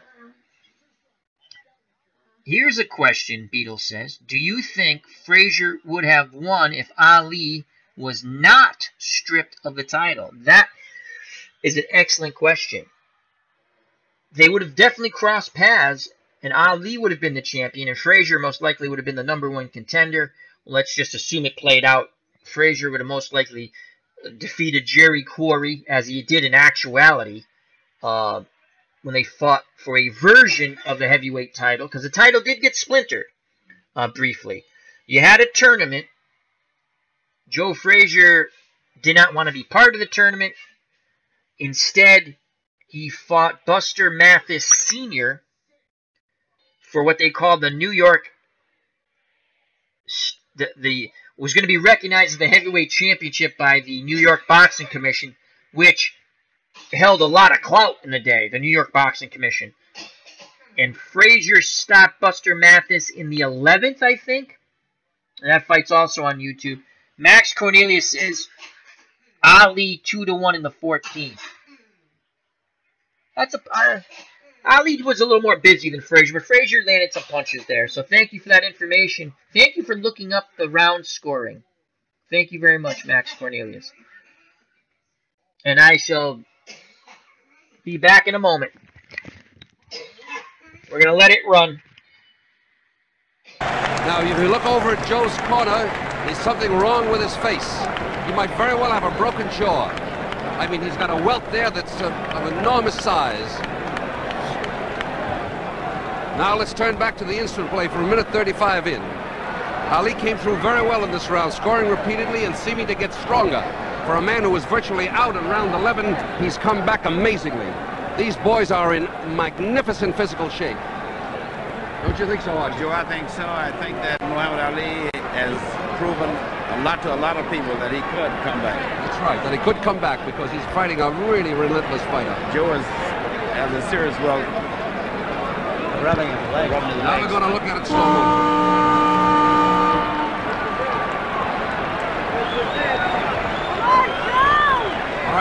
final round of the fight, and what a fight it's been. 15 and final round. Referee Arthur McCanny has them touch gloves, something they've been doing all night. Now, Muhammad Ali's going to go boxing again.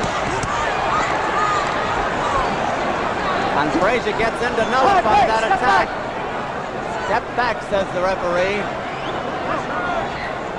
Time is important here.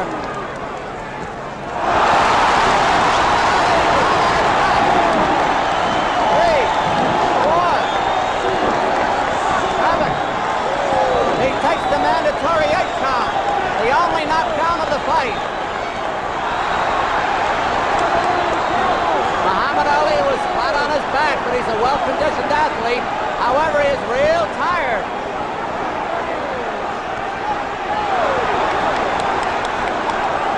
Here comes the big shots coming up by Frazier. Thank you for your patience. I am back.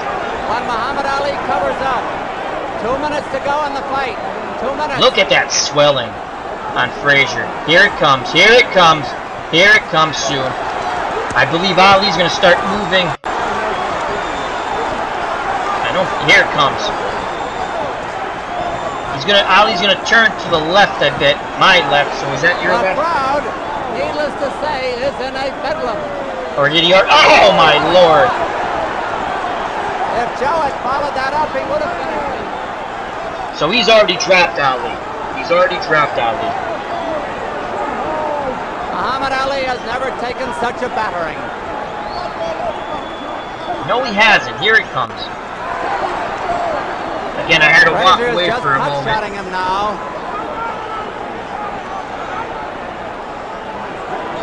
This is the round he drops Ali. Now I'm pretty sure it already took. 1 minute. 1 minute left. Look for a last-minute flurry by Muhammad Ali. No, he's not going to flurry, Don Dunphy. Less than a minute to go. Missed with a big left hook there. Muhammad Ali gamely fights back. Another good shot by Frazier. And Ali again makes the clinch.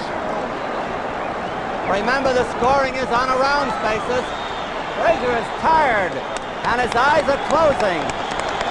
And you can hear the fans' applause, their appreciation. What a tremendous fight. Frazier has won the big rounds, the 11th and the 15th, at least up to now. Ali doesn't want to let go of him. And Frazier again, big teeth round, he's still ripping punches to the body. Something I don't think Mike Tyson will come. 10 seconds. 5 seconds. We'll have an interview with the winner and maybe with the loser. There it is. And there's the bell. Watch. So we're going to watch the knockdown again. I stepped away. I stepped away for a moment. So I'm going to... The knockdown is a tremendous knockdown. Sealed the fight. Frazier would have won anyway, but it just really put the icing on the cake, as they say. Frazier very happy. Watch this. Watch this. You can hear Don Dunphy in the background. Who's that? Trying to set up the interview for after the fight. Look at all the people in the ring. By the 2 judges and the referee. So 2 judges and Arthur McCanny, the referee, score the bout. With a supplementary point system. Round system with a supplementary point system. Joe Frazier seems to be sick in his corner. He is worn out. You'd be worn out waiting too. For the decision. Great effort by both fighters. Let me stop it here. Greg Gorecki has posted in the chat, and then we'll listen to the actual call. Greg Gorecki says, Arthur McCanty, 8-6-1 Frazier. Artie Idella, 9-6 Frazier. And Bill Recht, I believe, 11-4 Frazier. Thank you, Greg, for looking that up. 11-4 might be a bit lopsided. I didn't see that. I was more towards 9-6, possibly 10-5. 11-4. I mean, it's a possibility. I don't see it, though. Here we go. Thank you, Greg. Johnny Addy is collecting the cards from the officials. Beadle says, I think Mercanti was the closest. Cloud up. Despite the security measures taken, the people are coming Greg says, in the ring. didn't look it up. And this was not supposed to happen. We're going to show I you don't a understand knockdown what that again. means, Greg. You just remembered it, which is awesome if you did. Or you're taking a guess from memory. We're going to find out now. Ladies and gentlemen, Here comes the is decision. Johnny Addy.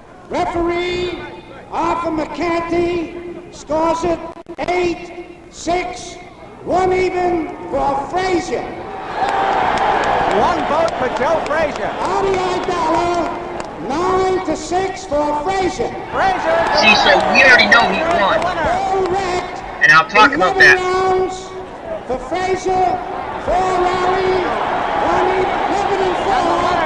The winner by unanimous decision, and still. So Joe Frazier, and the video is going to go out soon. This doesn't have the post-fight, unfortunately. I apologize for that. First, hats off to Greg Gurecki to remember that score, which is awesome. He had it dead on from memory. And Greg says he had it scored 9-5-1. I would assume Joe Frazier. Beadle said, I think Mercanti was the closest. I agree. And Greg just says, yes, sir. He said it from memory. What's funny about that, what did you notice about that fight, the decision, the call of the decision? Greg Gurecki says he remembers it like it was yesterday. I'll give the chat a moment. My question is, what did you notice about the way they called the decision out and who the winner was? Because I'll tell you what they do differently now. And I always find it funny when I watch the old fights. So I will give you guys a moment. And again, this is something I find amusing that probably no one else does. Take care, Beatles. Thank you for joining us. Beatles says, gotta run. This was a blast. Hope to see some baseball or more boxing later. Until then, gents, see you later. Health and happiness. God bless to you, Beatles. Stay safe, my friend. Okay. The way they announce the decision is, nowadays, if it was a unanimous decision, they wouldn't say. They would just say, we have a unanimous decision. They'd read the scores, and they'd say, the winner is. In this, and the older fights, they say, judge, again, referee Arthur McCarthy scores the bout for Frazier. Judge Artie Idella scores the bout for Frazier. Right then and there, you know the winner's Joe Frazier. So that's kind of amusing the way they did it and how they've changed. And I think to the better for the suspense. Sometimes you know who won, but sometimes in boxing you think you know who won, and the judges got it totally wrong. In this fight, they got it totally right, the two judges and the referee. Greg Gurecki posted in the chat, Artie didn't always announce the fighters' names after the scoring. Oh, really? I kind of like when they don't announce the names, because sometimes it could be a unanimous decision, but it's a close fight. And you kind of like that. I mean, that's one thing about boxing, if it's done right, and they actually get the decision right. Again, if it's a close fight, there's debate. This fight, Frazier, to me, definitely was the winner. There are some people who still think Ali won this fight, which he didn't, you know. And he didn't in real life, and if you watch it over 100 times, guess what? He loses 100 times. There's no changing of it, and I'm not being funny. Watch the fight, judge it objectively. With, you know, Frazier beat him this fight. In real life and in the opinion, if you're, you know, if you can not be closed-minded and watch the fight for what it is. So, all right.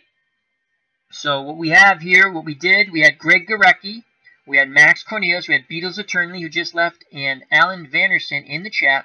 We watched the fight of the century. That's the first fight between Muhammad Ali and Joe Frazier. We discussed it, and what the point of this was A, to enjoy it, talk some boxing, talk about this fight, but also at a later date, I don't think it'll be today, I'm gonna put on the Mike Tyson Buster Douglas fight from Tokyo. Douglas defeated him, and that's Mike Tyson's first defeat, as this was Muhammad Ali's first defeat. And we're going to compare and contrast. So far, all of us, and I don't think our opinion is going to change when we watch the other fight, we believe Muhammad Ali would have defeated Mike Tyson. But we're going to watch, and the point is to watch two fighters in defeat and see how each fighter could have exploited how the other could they defeat the other fighter. Again, I think even at this stage of Ali's career, I like to say he's just slightly past his prime because of the 3-year layoff.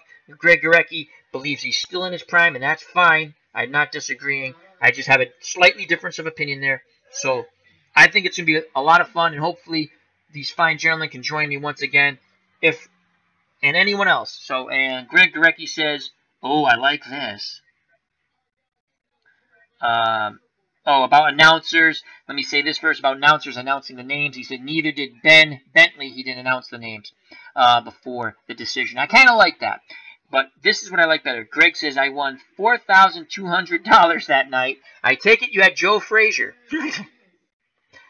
Alrighty. Well, what are your final thoughts on this fight, and also your final thoughts on the mythical matchup between Mike Tyson and Muhammad Ali? And again, they would be in their primes, and they would be in shape. Because later on, I am going to do a Muhammad Ali, Mike Tyson radio call, not today, using Title Belt Boxing.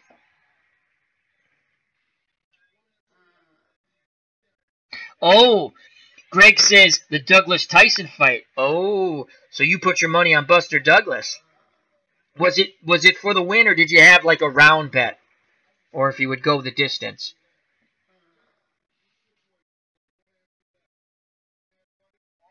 Greg Gurecki says Ali Tyson. He sees that fight going to Muhammad Ali via a stoppage in the 11th. And on that note, folks, and again, he won money on the Douglas-Tyson fight because he had Douglas for the win.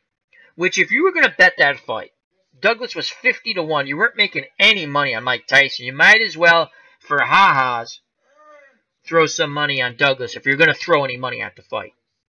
I'll tell you a quick story, and then we'll call it a stream. I love boxing, as you know. That night, a friend of mine comes over, and we're going to go out and meet some other friends later. Out and about, have a few drinks, do a little dancing with some female companions of ours. And my friend comes over, and he goes, God, we're kind of going out a little early. Don't you want to watch the Mike Tyson fight? And I said, no, because he's going to kill Buster Douglas. You know, not knowing how Douglas had trained, I really didn't pay attention. There wasn't a lot of, I didn't really pay attention, so I didn't pay up. There's no real build-up. The reason why the fight was in Tokyo was because they didn't think they could sell the fight in America, and they knew they could pack the Tokyo, I believe it was in the Tokyo Dome, which they did pack the Tokyo Dome.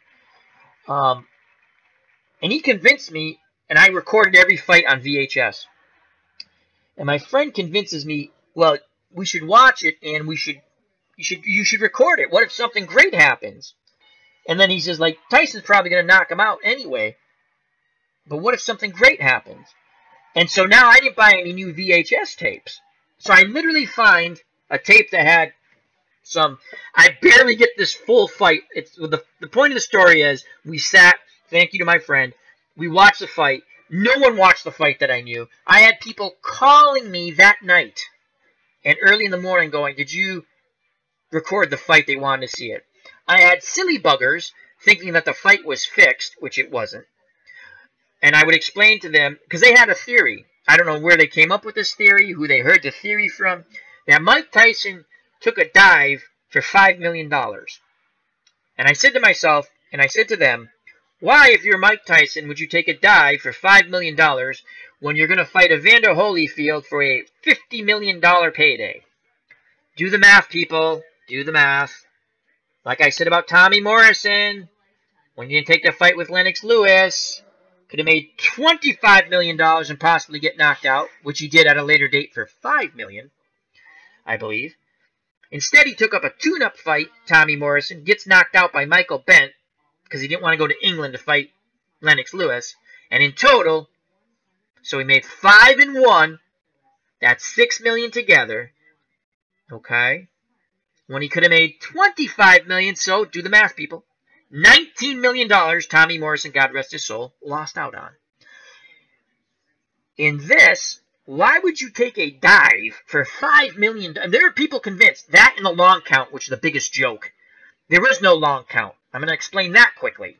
But anyway, if you take a dive, which you shouldn't anyway, but if you're going to, why would you take it for $5 million when you have a, I think it was a $50 million payday or a $25 million payday. I could be getting mixed up that they were going to share $50 million and it was $25 million apiece. But why would you do that? Doesn't make sense. And the other thing on the bogus long count, Buster Douglas was destroying Mike Tyson up to that point. Tyson rallies and knocks Douglas down. Douglas is down on the canvas. Whose count does a fighter pick up? Now, once the fighter goes down, the timekeeper starts counting. Okay? Timekeeper starts counting. The referee then tries to pick up the count of the timekeeper, because the referee's job is to get the other fighter to the farthest neutral corner. So when the referee, who I can't think of his name, picks up the count, the timekeeper, who was speed counting, was already at 7. The timekeeper walks over. Now, he's counting 2 in his head. Okay? He comes over, and he starts his own count. So, the fighter is only responsible to get up at the referee's count, to which Buster Douglas was in full consciousness. He pounds his glove against the canvas, go back and watch the fight film, and gets up before the 10 count and proceeds to knock Tyson out in the next round, or the round after that. So there is no long count. It does not go off the timekeeper's count. It doesn't. No fighter looks at the timekeeper to get up. He looks at the referee.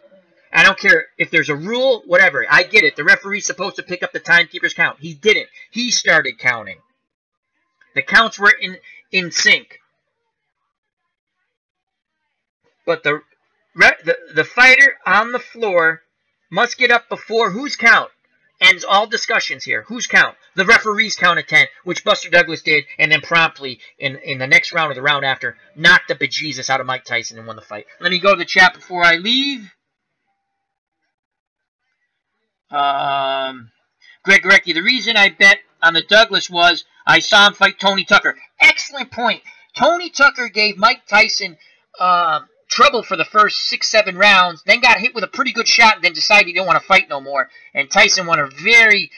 the second half of that fight was pretty boring. I want to say that was a 15-round decision he won. I think that was one of the last of the 15-round title fights. Mike's face gave Buster's gloves a terrible beating. Yes, they did, Greg. Max Cornelius says, I was 5 when Tyson Douglas fought. Greg Gorecki, Octavio Moran, thank you very much. Greg Gorecki says I was 30. Well, how old was I? I was in my early 20s. So, one of the greatest upsets, one of the greatest sporting events afterwards, when you look back at it. Tremendous. Wasn't supposed to happen, it did. Buster Douglas got in shape. Unfortunately, his mother passed away.